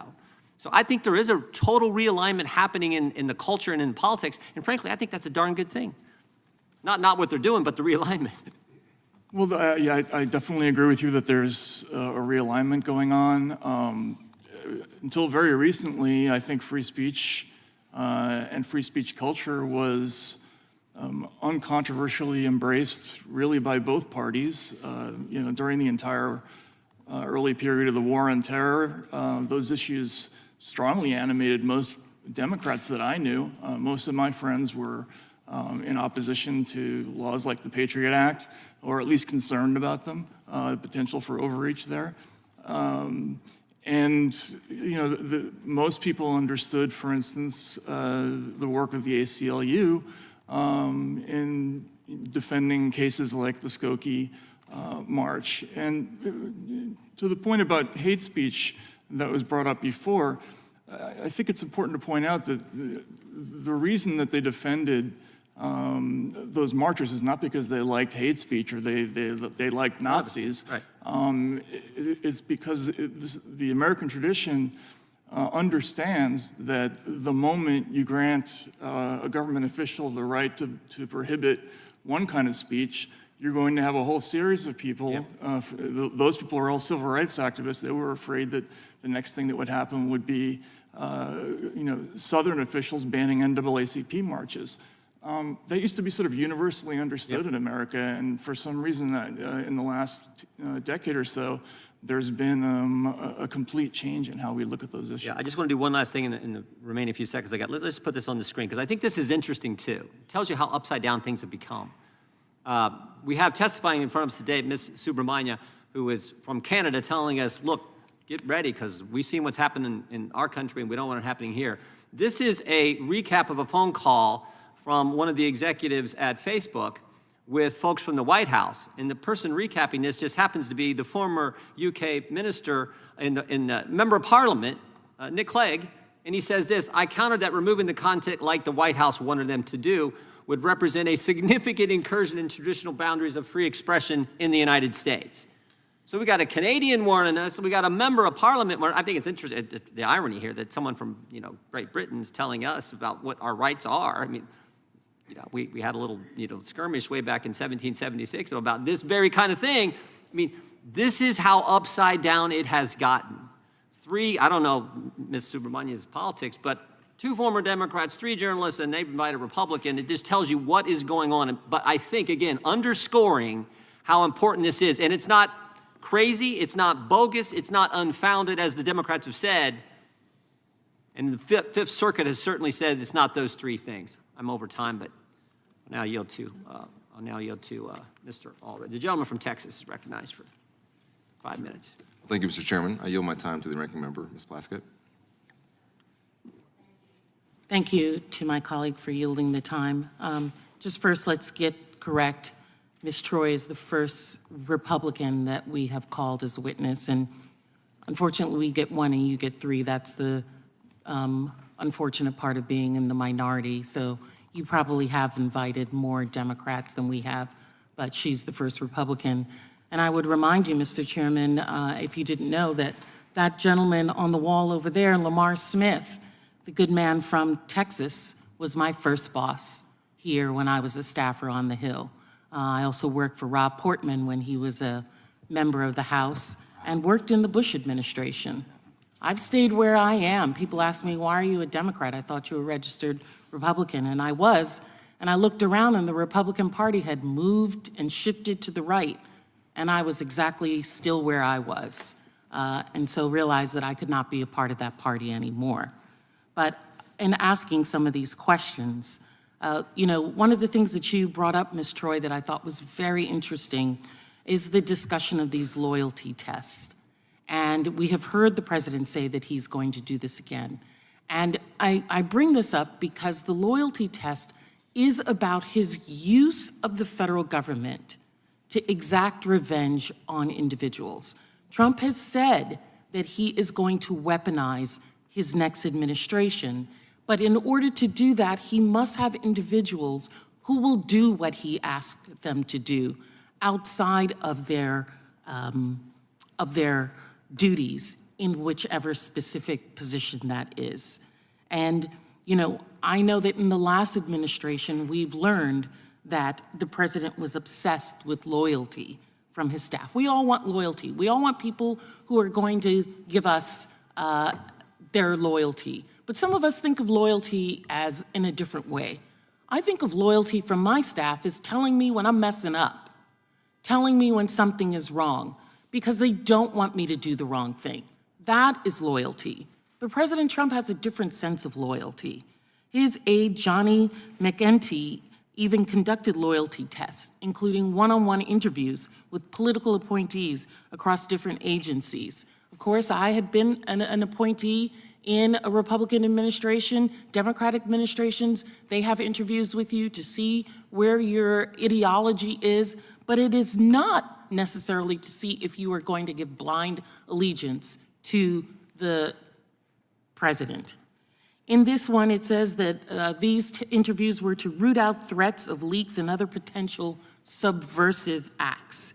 If he wins again, Trump has pledged to overhaul agencies and expand this loyalty test to not just political appointees, but non-political career employees who have spent decades building their knowledge and expertise and possess invaluable experience that brings continuity to our government across different administrations. I know when I worked at the Department of Justice, it was important in each one of the divisions to have one person who was a career person to sit in all of the discussions to ensure that there is continuity of government.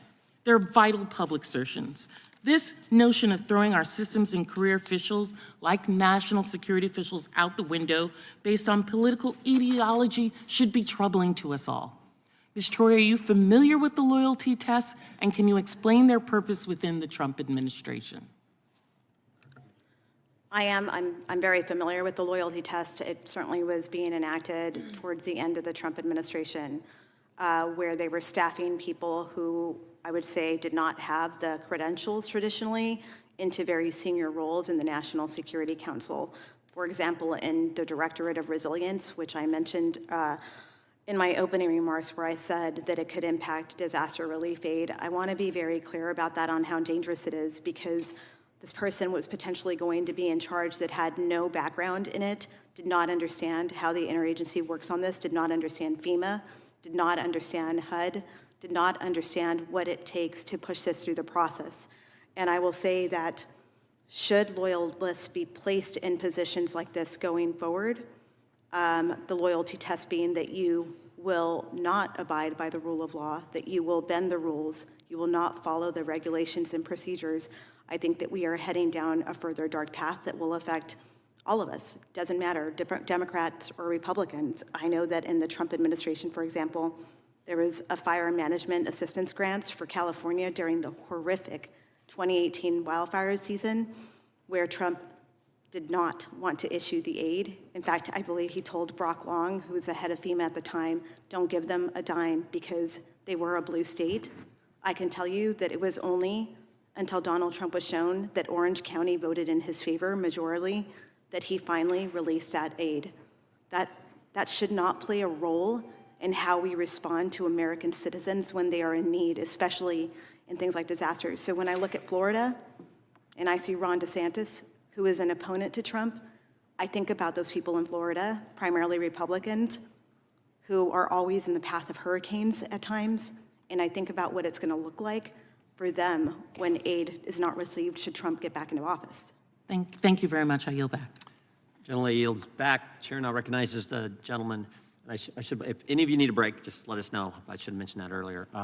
Just let us know, and we'll be happy to do that. The gentleman from North Carolina is recognized for 5 minutes. There is a very odd oppositional dynamic in this hearing, which is striking. And Ms. Troye, I want to get at it by asking you this. You said something along the lines that the belief that there's has been social media censorship against conservatives is sort of a figment of conservatives' imagination. Ms. Wasserman Schultz summarized it as a red herring, bogus red herring. You're aware of the Missouri versus Biden district court decision that recited evidence that the White House, the FBI, CISA all engaged in working through the social media companies to conduct censorship. It was preliminarily enjoined. You're aware that the Fifth Circuit Court of Appeals has reviewed that, found that the findings of the district court were well supported by evidence and modified and substantially affirmed the preliminary injunction against the government entered by. Are you aware of all that? And does it affect your view that all of this is a figment of imagination? I am aware of the decision. I also want to clarify, I have not actually, never said that this is a conspiracy. You've not heard that comment from me. So you believe there is censorship going on by means of the federal government on social media platforms, or has been? I can only speak to my experience, and I will say that I've sat in a lot of these interagency meetings with social media companies, and ultimately it was their decision. And I will say that when content was removed, it was ultimately up to them. We followed the process. See, that's what the court has said is the problem, is that the agencies have engaged in this subterfuge where they say, well, we want you to make the decision, but they're all over them to the point that their constant involvement makes it government involvement. That's the threat.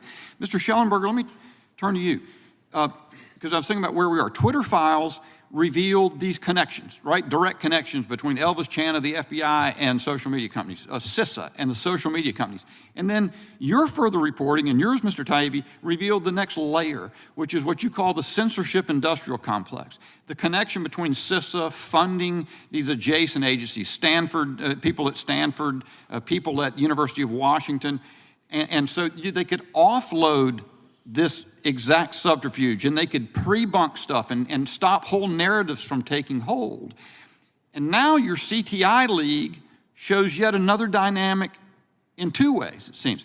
You've got this guy, we ought to get his name out there for folks, Pablo Brewer, you said, a commander with the Special Operations Command, I believe, at some point, and he's involved in this CTI League, but they got Israeli, you mentioned British intelligence, and you say this in part of your report, the authors, and talking about one of their reports, advocated for police, military, and intelligence involvement in censorship across Five Eyes nations, and even suggested that Interpol should be involved.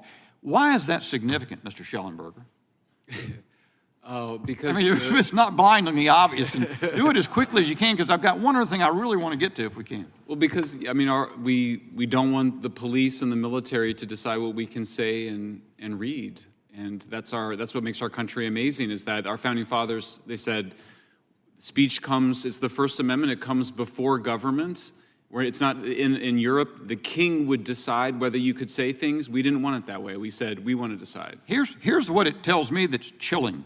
And Ms. Subramanya, I'm minded of your presence here as a Canadian.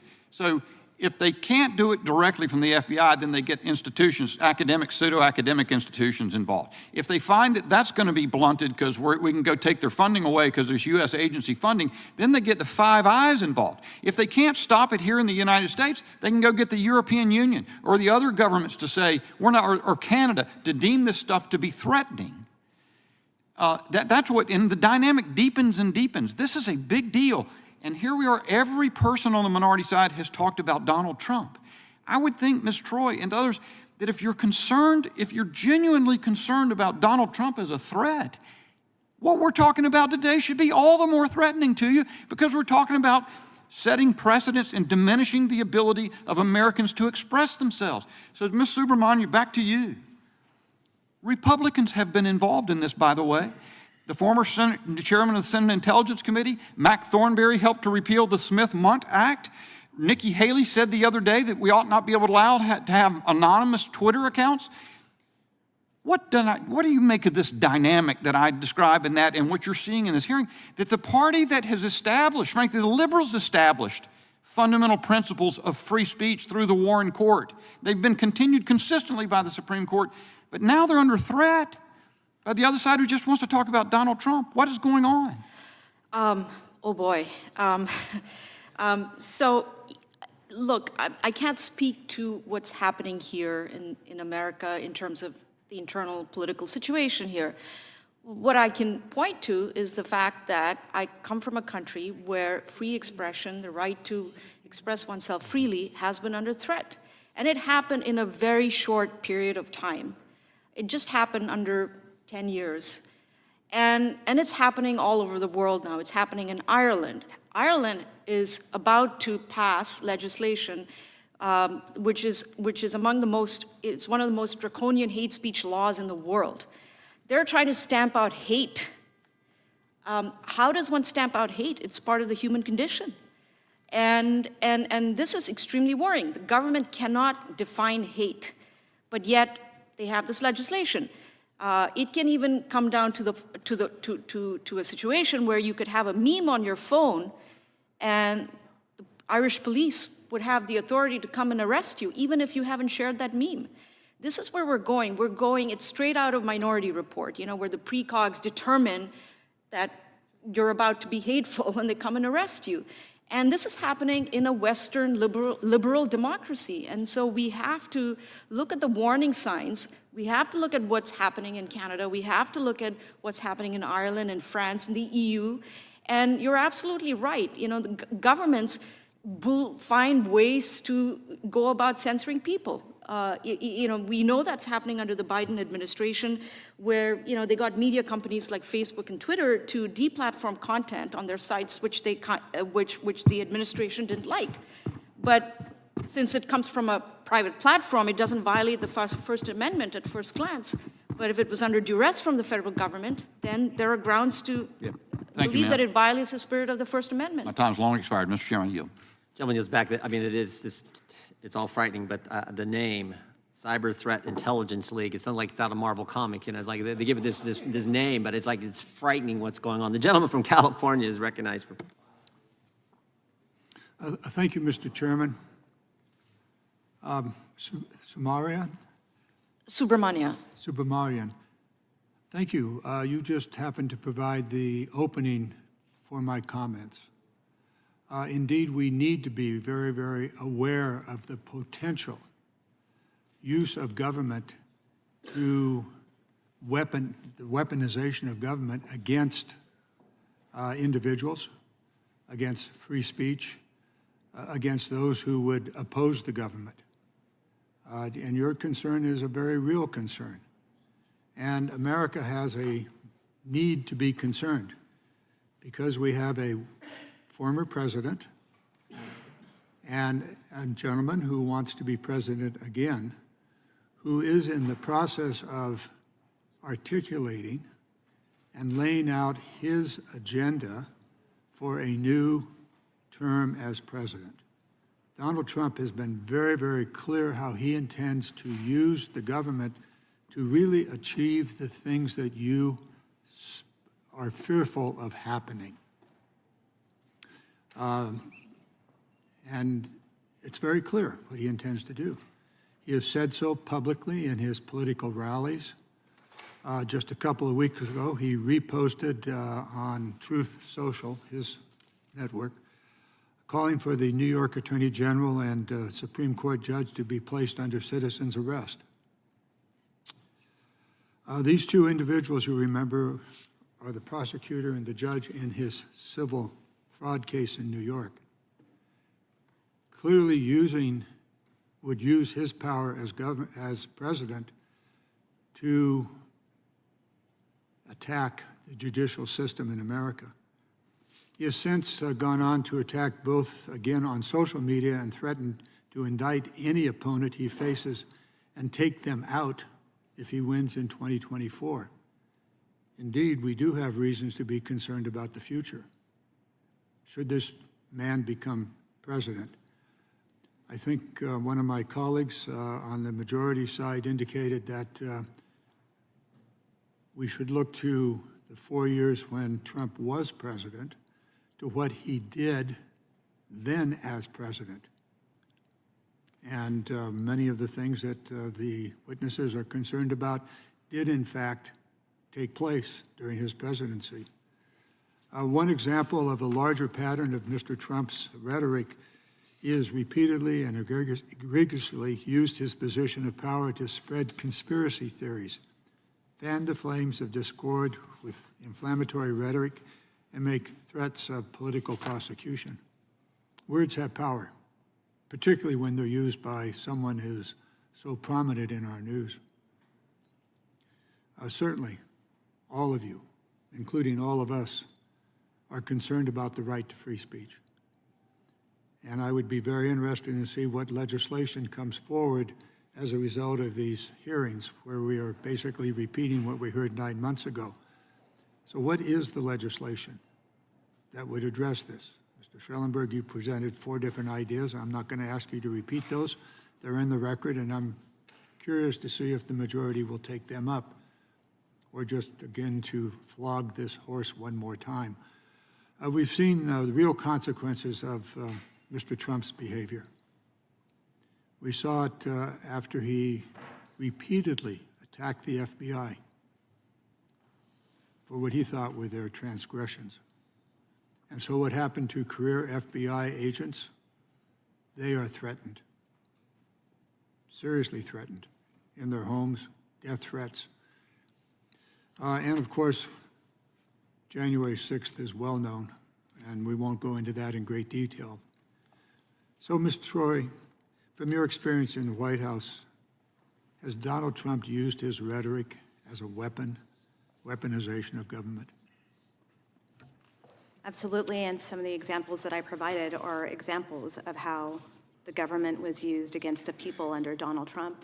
And honestly, when I heard your opening statement, I felt like you were describing what I had lived for 4 years working in the U.S. government, of the fears that I saw that were coming to fruition, almost word for word, to be honest. And I was thinking about it and what the future does hold should Trump come back into office, because that is sort of the government that he wanted. It was to use the government to his favor, to attack his political enemies, and to silence any dissent when he fired heads of intelligence agencies just for telling the truth about potential foreign adversaries or things that were happening with our election, or merely just for taking a stand on things that he wanted to do in foreign policy that would have put us into very dangerous predicaments. Thank you very much. My time having expired, yield back. Gentleman yields back. Chair recognizes the young lady from Florida. Thank you, Mr. Chairman. You know, for the life of me, I cannot find anywhere in the public notices, in our meeting memos, in our congressional hearing documents, any mention of where this is a hearing about President Trump. It escapes me. I know that we have a literacy crisis in this country, and I am shocked that it has made its way to the halls of Congress. I think we should do something about that. Anyways, I speak for all Americans, I believe, when I say that it really shouldn't matter who's in office. It really shouldn't matter who is in the White House. Because regardless, we should all be concerned about our constitutional rights. We should all be here protecting our constitutional rights. And so I would encourage my Democratic colleagues that maybe they should, I don't know, focus on the evidence that has been presented here, because it impacts all Americans, not just Republicans, but Democrats too. So I think that we could actually do something to address the weaponization of government in a bipartisan fashion, because it has tremendous impacts on our everyday life. So I'm gonna just jump right into it. Ms. Troye, I appreciate you being here. My colleague, Mr. Bishop, touched on this, but I wanna just make sure that I am exceptionally clear. You said that, quote, the government is not taking social media posts down, end quote. This is from your opening statement. You said that the censorship of American people is, quote, the result of the social media companies exercising their First Amendment rights. You were part of Vice President Pence's team, were you not? Yes, that is correct. And so as someone who is familiar with White House officials, you can confirm that the Deputy Assistant to the President and Director of Digital Strategy, Rob Flattery, and the White House Senior Advisor, Andrew Slavitt, are indeed government officials and not social media executives, correct? Yes, when they were serving in the White House, they are government officials. Okay, so on February 6, 2021 at 9:45 p.m., I just love when we have timestamps and all this in writing. It helps tremendously. When Mr. Flattery emailed Twitter executives demanding the immediate removal of accounts linked to Biden's adult daughter, he stated, please remove this account immediately. He also stated, quote, I have tried to use your form 3 times. It won't work. I think this is ridiculous that I need to upload my ID to prove that I am an authorized representative of the president. 2 minutes later, at 9:47 p.m., Twitter executives responded saying, thanks for sending this over. We'll escalate for further review here. He shot back, I cannot stress the degree to which this needs to be resolved immediately. Those accounts were then suspended and taken down. Now, fast forward about a month, Mr. Slavitt, Biden's White House senior advisor, said in writing, you know, it would be nice to establish trust with Twitter executives. Internally, we have been considering what our options are on what to do about non-compliance. Is that a threat? Would you consider that a threat from Biden White House officials to social media company executives to censor Americans' First Amendment rights? I think you would have to ask that question to them. I can't speak for what was intended by that message. If you were in that position, what would you do?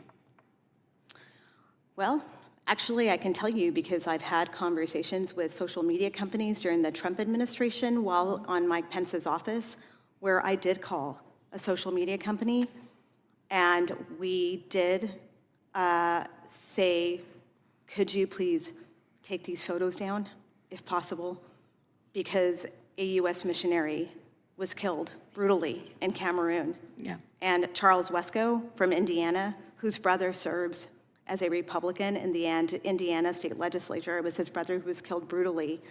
And the ambassador from Cameroon, U.S. ambassador, did weigh in and say, can we take these down while they circulate to notify the next of kin before they see these horrific images of their father brutally murdered in a crossfire between 2 different opposing groups in Cameroon? Absolutely, Ms. Troye. That is heartbreaking. And hold on, I've got to reclaim my time here.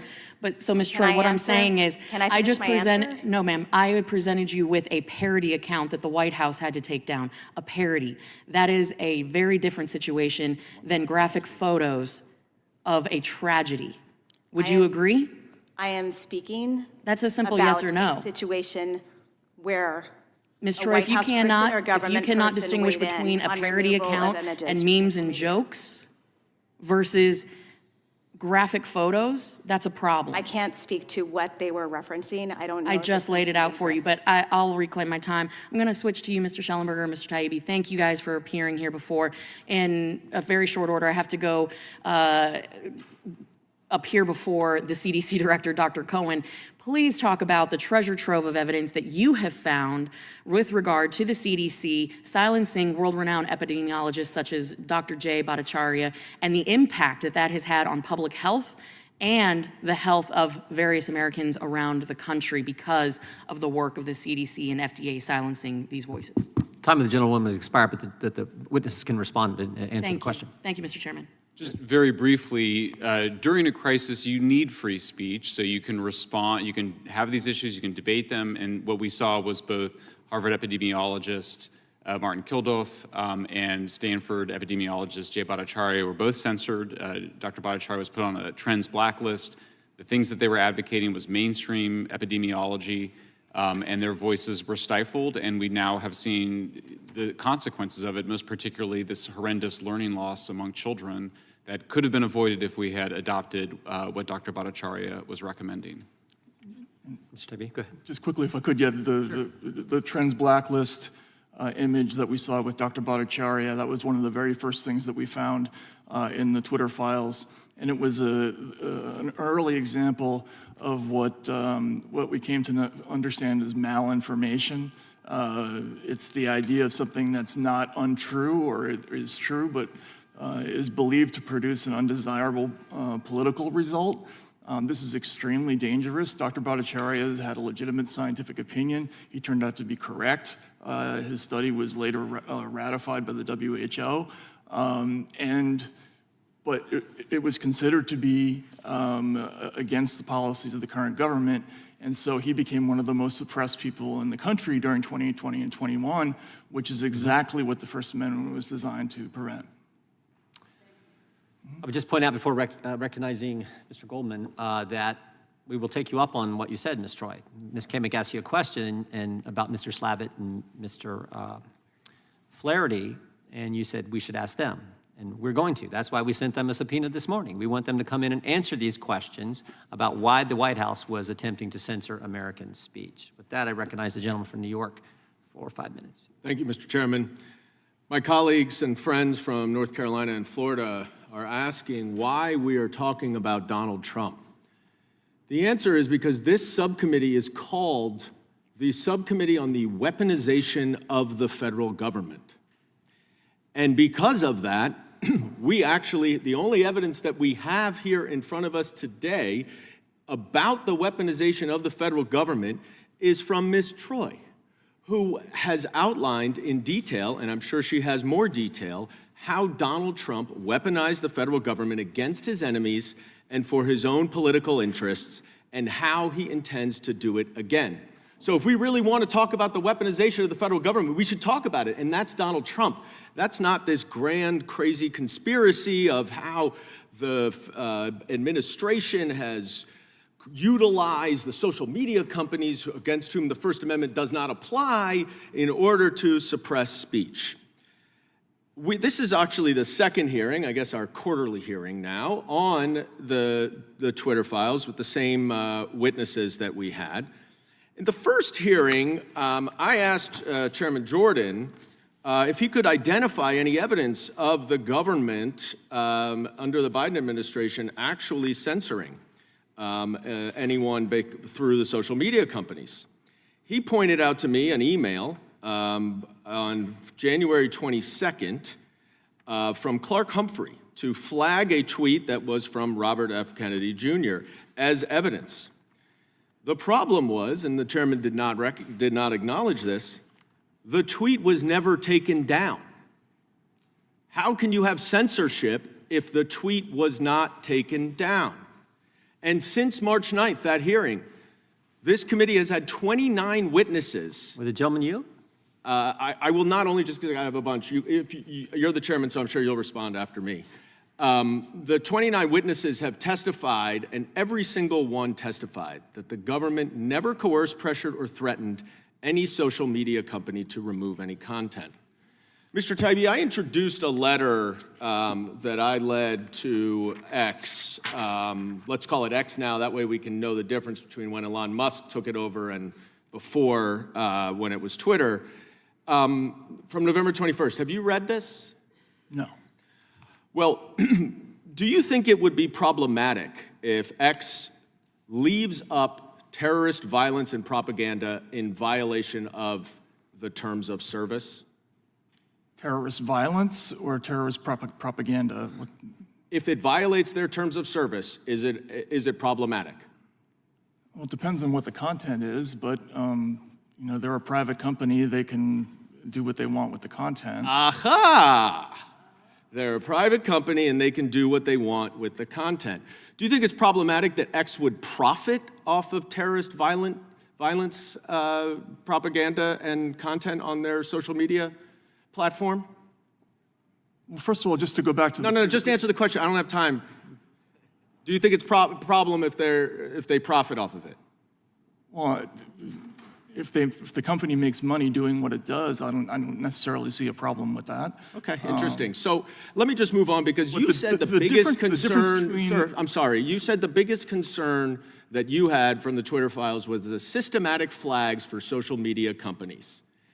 Now, the Stanford EIP that you're talking about, I'm sure you are aware, has documented that the social media platforms to whom they flagged potentially problematic tweets took action on only 35% of them, and only 13% of them were removed.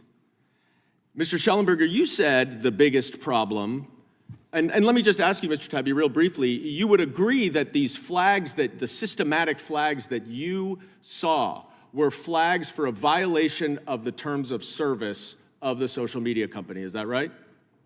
Sometimes, but sometimes in the case of the instances like Congressman Massey, they were actually true information. Well, that may be the case, but the flag was for a violation of the terms of service. It's for their interpretation of a violation. And then the social media company has to determine whether or not it is actually a violation of their terms of service. And in 87% of those flags, they were not removed. Mr. Shellenberger, in brief time, you said that the censorship, the biggest problem you have is the censorship that you talk about is election interference. Do you agree that Russia used social media, including Twitter, to interfere in the 2016 presidential election? Yes. Thank you. Now, we've also briefly, if I may, Mr. Chairman, just have the extra time that my colleagues have had. You've talked about the Hunter Biden laptop and how the FBI knew it existed. You are aware, of course, that the laptop, so to speak, that was published in the New York Post, was actually a hard drive that the New York Post admitted here was not authenticated as real. It was not the laptop the FBI had. You're aware of that, right? It was the same contents. How do you know? Because it's the same, I mean, it's you would have to CBS News authenticate it to know verifies it was the same contents. You have no idea. You Are know you hard drives can suggesting that be it's a conspiracy? manipulated. Are you suggesting the New York Post could participate in a conspiracy to construct the contents of the Hunter Biden laptop? No, sir. The problem is that hard drives can be manipulated by Rudy Giuliani or Russia. Well, what's the evidence that that happened? Well, there is actual evidence of it, but the point is it's There's not no the evidence same for thing. it, so you're engaging in a conspiracy I'm glad theory. you agree with me, Mr. Shellenberger, that transparency is the most important thing. And my last question for you is, do you think it would be transparent if Hunter Biden came to this Congress and testified in a public hearing, and more transparent than if he testified privately? I mean, literally, I've never thought about that. I have no idea. You don't know? Literally never thought about Is that. public testimony more this is transparent than random private testimony? hour here. Are you familiar with the First Mr. Amendment? Chairman, I It yield says that back. the Congress shall take no action to abridge freedom of speech. Yeah, and that's what you just described. Mr. Shellenberger, is 13% censorship still censorship? Absolutely. And the other 87% is what we call the chilling effect that the courts have long recognized that they engaged in. That is the problem. There's a by the way, part of the operation, Congressman Holy Goldman, cow. part of the operation was to change the terms of service. So you see them constantly trying to change the terms of service. You see them, it was 35% of the URLs that were, this is according to EIP, were labeled, removed, or soft blocked. That's all forms of censorship. That censorship is not just removal. But 65% were not. So how can the government be so coercive? Does the First that they were- Amendment I think say that's that the about par government for the can course only- on government Does the First efficiency? Amendment say the government can censor time of the gentleman has They're not expired. censoring. They're flagging in the social media recognizes companies. that under it's only coercion? 35% of a First Chair- Amendment, or? It's not the First Amendment. It's the terms of service, as you said, and they are flagging it for the social media companies to make their own decisions. That is not the First Amendment. That is the terms of service. We have just seen the Congressman, you're an attorney. You know that 4 federal judges have already ruled that. And I know that it's on appeal in front of the Supreme Court right now. that debate was very constructive. that was I fun. think that got to the heart of the issue. That's the problem right there. That's- The that- gentlelady that's from right. Wyoming is recognized for 5 minutes. Thank you. You know, when you were here in March, I commented that sunshine is the best disinfectant and that this place needs to be fumigated. We've been working hard to do that over the last 7 months, but it hasn't been easy and our work continues. Mr. Shellenberger, when you last testified before our subcommittee, you responded to a question from Chairman Jordan when he asked about the Hunter Biden laptop story, and I'm going to quote what you said. You said, quote, "Now maybe the FBI agents who were going to Mark Zuckerberg at Facebook and to Twitter executives were warning about a hack and leak potentially involving Hunter Biden. Maybe those guys didn't have anything to do with the guys that had the laptop. We just don't know." Well, you know what? Now we do know. And we know after interviewing Laura Demlow, who at the time of the Hunter Biden laptop story was on the Foreign Influence Task Force, we have learned from her that she and others on that task force did in fact know about the laptop before the New York Post story broke, and they knew it was his. In other words, the work done in the years since the release of the Twitter files has continued to expose the extent of the censorship industrial complex. These discoveries show the importance of your testimony and the oversight work that has been done by this committee. What do you think this shows in terms of the complexity and scope of the censorship industrial complex? What I mean by that is, even though with the trove of information that you released over a year ago, or approximately a year ago, we're still filling in the gaps to understand the extent of what the federal government has engaged in terms of violating the First Amendment. Yeah, I think one of the most important things that it shows is that the censorship is in service of disinformation. It wasn't that they prevented the New York Post from publishing. It wasn't even that they did, the tweet eventually did come back on Twitter, was eventually allowed. But the disinformation that was planted, that myself and all my family and friends believed, was that there was something fraudulent about the Hunter Biden laptop, which we now know was actually the Hunter Biden laptop. It's been verified now by all the major media and everybody else. But it created the perception that it was misinformation by the Russians. And of course, that conspiracy theory continues to be peddled today. So that's what it did. And that's how these guys at CTIL thought about it. That's how all of these operatives that are used to waging disinformation campaigns and psyops in foreign countries turned those tools against the American people. And that's the critical point. They have been turned against the American people. Absolutely. What do you think about the fact that the FBI agents warning Twitter about a hack and leak were the same agents who knew that of the existence and legitimacy of that laptop? What do you think about those people? It's shocking. Like you said, I was trying to only report on what we knew at the time, but obviously when that came out, it's absolutely shocking that you would have the FBI sitting on this information in 2019 and then seeding the idea that there would be a hack and leak coming. It wasn't just Aspen Institute, it was also Stanford came out, and they used that as a pretext to attack the Pentagon Papers principle upheld by the Supreme Court that when journalists like us are leaked information, we can publish it and we're protected by the First Amendment. We saw Stanford Institute attacking that precedent and saying journalists should no longer follow the Pentagon Papers principle. They should no longer report on information leaked to them. They should not do what Matt and I and Alex just did with publishing these files leaked to us by a patriotic whistleblower who knew absolutely that this was wrong, that it was a violation of the First Amendment, that it was a violation of it in the spirit and the letter. And that's the kind of, to see these institutions of the establishment argue against this great American tradition of journalism and the First Amendment, it's quite appalling. It's shocking. Shocking. Ms. Subramanya, here in the House, we are exposing the U.S. government censorship by proxy, which uses social media companies, academia, and private companies to circumvent the First Amendment. At the same time, we are watching with horror as liberal democracies in Europe and Canada are not even trying to hide their efforts to censor their citizens. We know where this is going, and without exposure and reform, we could be doomed to the same fate. In your opening statement, you discussed the impacts of the Online News Act and the other censorship efforts seen in European nations, and you issue a stern warning that I hope all Americans will take to heart. Could you describe the trends that you are seeing and specifically what tools or mechanisms of control these governments are trying to exert over free speech? Thank you for that question.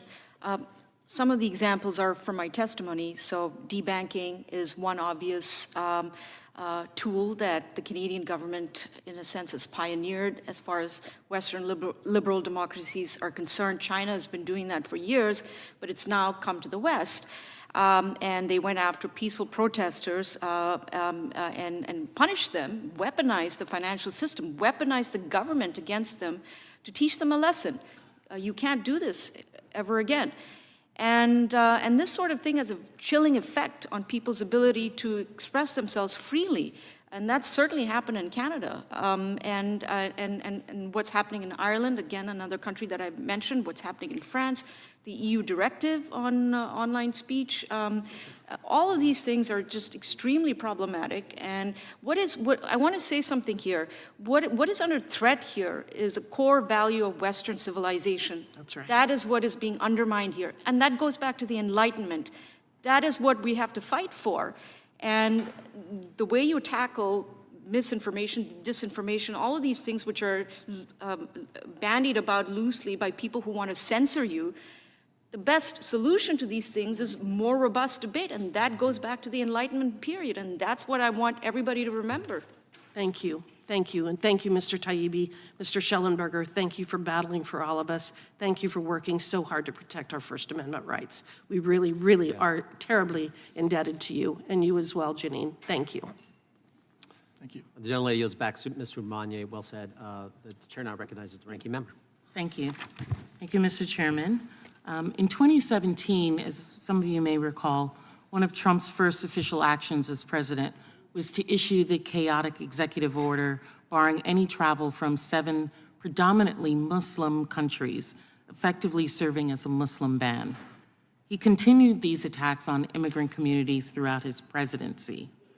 And he has promised to strip immigrants, if elected again, of their benefits and work permits, execute the largest deportation effort in American history, strip immigrant children of American citizenship, even if they're born here, and reinstate and expand the Muslim ban. Ms. Troye, you were an advisor in the White House when the Muslim travel ban was implemented. Can you tell us, as a national security expert, what happened when that ban took place? Was there advice given before the president issued that?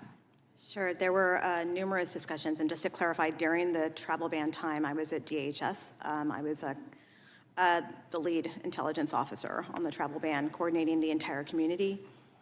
There were significant discussions on intelligence assessments conducted. I will say that there were heated discussions and meetings where members of the Trump administration, loyalists who wanted to override community intelligence assessments to suit the countries that they wanted on the list. There was significant pushback. There was advice from career intelligence officers, senior intelligence officers like myself, about the threshold of these assessments. I will tell you that it went to the extent where there were senior officials Googling what they considered to be intelligence input and sending it to me to be included in official community coordinated intelligence assessments and saying that those were facts, which was appalling to me because that is not how the intelligence community, it's not how we operate. So there were numerous situations like that where that was the kind of dynamic that we faced on critical issues like this, which impact numerous matters of national security that I can't get into because they're classified, but those matters of national security when discussing certain countries and the impacts of the travel ban were serious, and they were raised. So in the execution of that travel ban, can you explain to us or share with us the interagency actions in the immediate announcement of the travel ban? Was this something that had been worked through? No. How did that happen? No, we were blindsided by when it was issued, especially at DHS.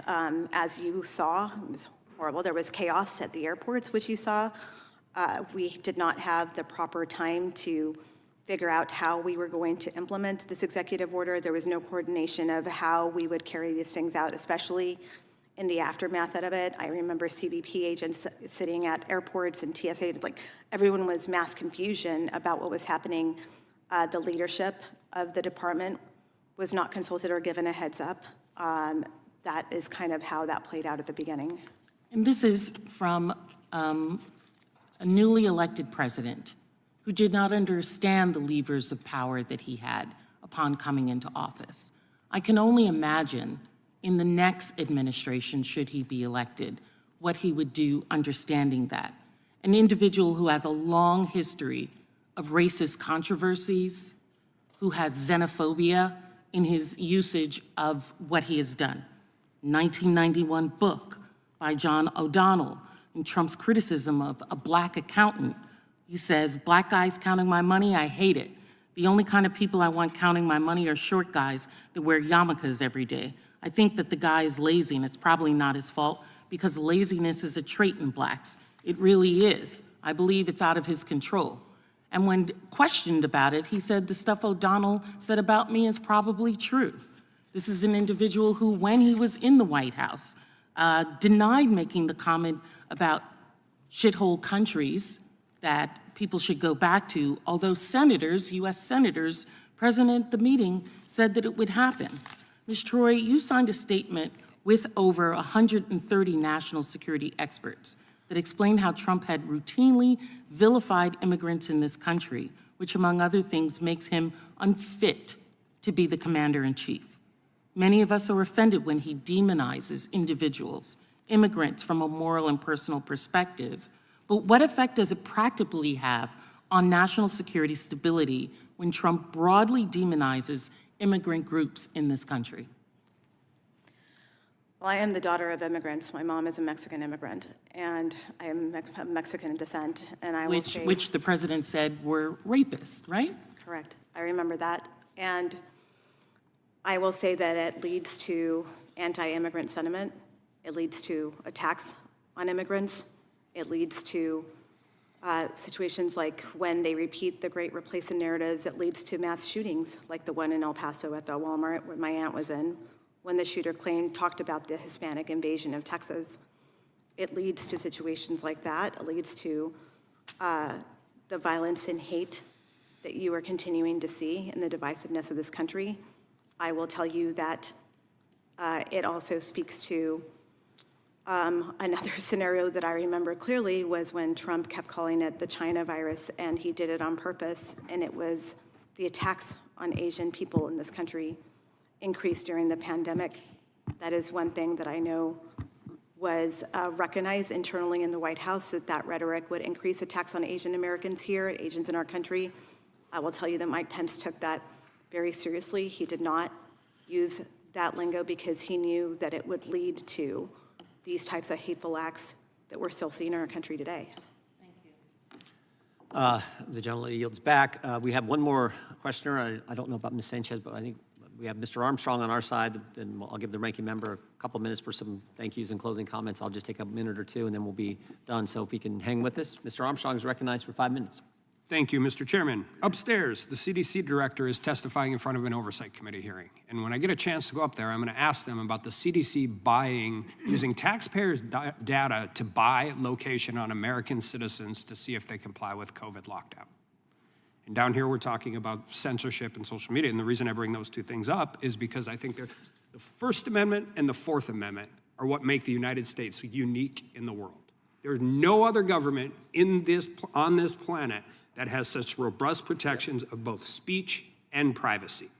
They've also held up and been incredibly resilient throughout the course of time. The Fourth Amendment has dealt with listening devices and drones and telephoto lenses. And the First Amendment, you talked about Skokie versus Illinois.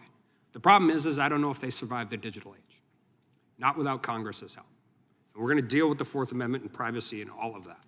But the First Amendment means that the government has no power to restrict expression because of its message, its ideas, its subject matter, or its content. Thurgood Marshall, pretty smart guy. And the problem we run into with the government's current and extensive efforts to censor speech on social media comes down to a few essential questions. What is permissible speech? And who decides what's permissible speech?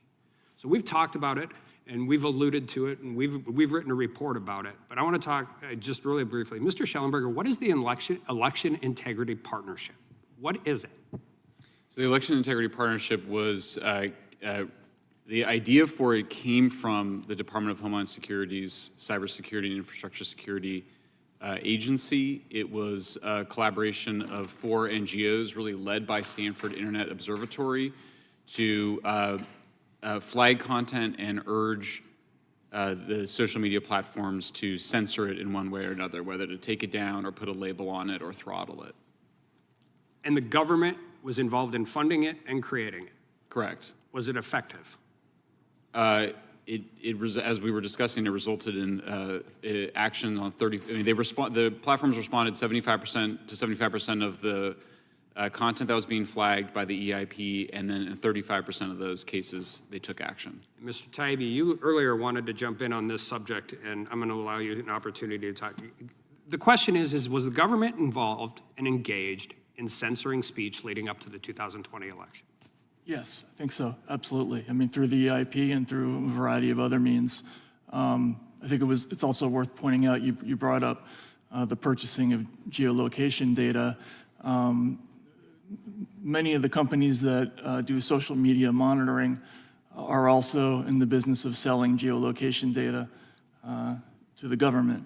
So it's a very similar pattern, even though there's been a Supreme Court ruling that says that you can't get geolocation data without a warrant. I believe it was Carpenter v. United States, yeah. right? Yeah. It subsequently came out that multiple agencies were doing that anyway through middleman companies, and this is basically the same pattern that we see with speech with groups like the EIP or CTIL. It's essentially a workaround, a legal workaround. Well, and I think we're going to and it didn't quit in 2020, we're going to get to that, but I mean, the problem is we define misinformation and disinformation very differently, and what I've come to figure out what it means from the government is anything critical of the government. But it's already evolved from that. You know, I sat in Brennan's transcribed interview, and he just blatantly said, I don't care if it's true or not. And in June of 2021, CISA's Countering Foreign Influence Task Force created a mis, dis, and malinformation team, the MDM team. What is malinformation, Mr. Shellenberger? That's accurate information that could lead people to have the wrong conclusion. So the main example of this is often true stories of vaccine side effects that might lead people to be hesitant about taking the vaccine. So not only were they censoring information they deemed to be inaccurate, they were censoring accurate information, and they're continuing to do it now. Not only that, but both CTIL and the leaders of the Stanford Internet Observatory emphasized that malinformation was the main event. Stopping narratives was the main event. It was their main focus. The smaller stuff, the inaccurate tweets, that was less of a concern. They were really focused on the big objectives, in this case, making sure people took the vaccines. So an agency funded and created by the government, a partnership funded and created by the government's number one stated goal is to censor true information. And whole narratives, whole ways of thinking. That should terrify everybody, Democrat, Republican, Independent, young, old, anybody else. May I add one thing, Congressman? Sure. Which is just that if you know, the Democrats are very, very concerned about President Trump, I would ask them, if they're so concerned about President Trump, would you want him to control the censorship apparatus? Would you want that, given all the things that you've said? Would you like him to be able to call Twitter and Facebook and all these other platforms and demand that they censor content? Doesn't seem consistent to me. Well said. The gentleman yields back. The chair recognizes the ranking member for a closing comment, and then we'll close the committee. Thank you, Mr. Chairman. I just want to thank the witnesses for being here. I too want to thank our witnesses. Ms. Troye, thank you for being here. Ms. Subramanya, thank you. You said just a few minutes ago that this is about Western civilization. I think the gentleman from North Dakota said it well. The First Amendment, Fourth Amendment are at the heart of that. And that's why we're doing this. So thank you. And frankly, I think I just met you today, but you strike me as almost too nice, because it's not debanking, it's stealing, it's taking. They're taking someone's property, and that's what they did to this guy who served in the Canadian amount of police, and what they frankly are. I hope doesn't ever happen in this country, but thank you for being here. It was very good. And to our witnesses, Mr. Taibbi, Mr. Schellenberg, thank you for coming back. I think the Democrats said that this is like a quarterly thing. I think we should make it a quarterly thing. I mean, the First Amendment and Fourth Amendment are that darn important.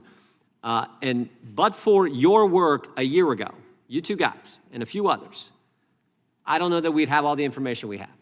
So, you know, someday someone's going to write the history books, and they're going to recognize folks like you who are willing to stand up, frankly, coming from the other party, because most of the censorship has been against conservatives and Republicans, but someone Democrat, and I'm against all of it. They're going to write, when they write the history, they're going to say these two guys stepped forward, along with a few others, to bring this to make the country aware of this. And then we have done now 4 reports on CISA, on the FTC, on this gyro ticketing system that the EIP and the Stanford, all these guys are working on, and others but it started there. So again, thank you, and we'll have you back if you'll come. We'll definitely have you back too, Ms. Subramanya. You were great. So thank you all for being here, and that concludes today's hearing. Thank you.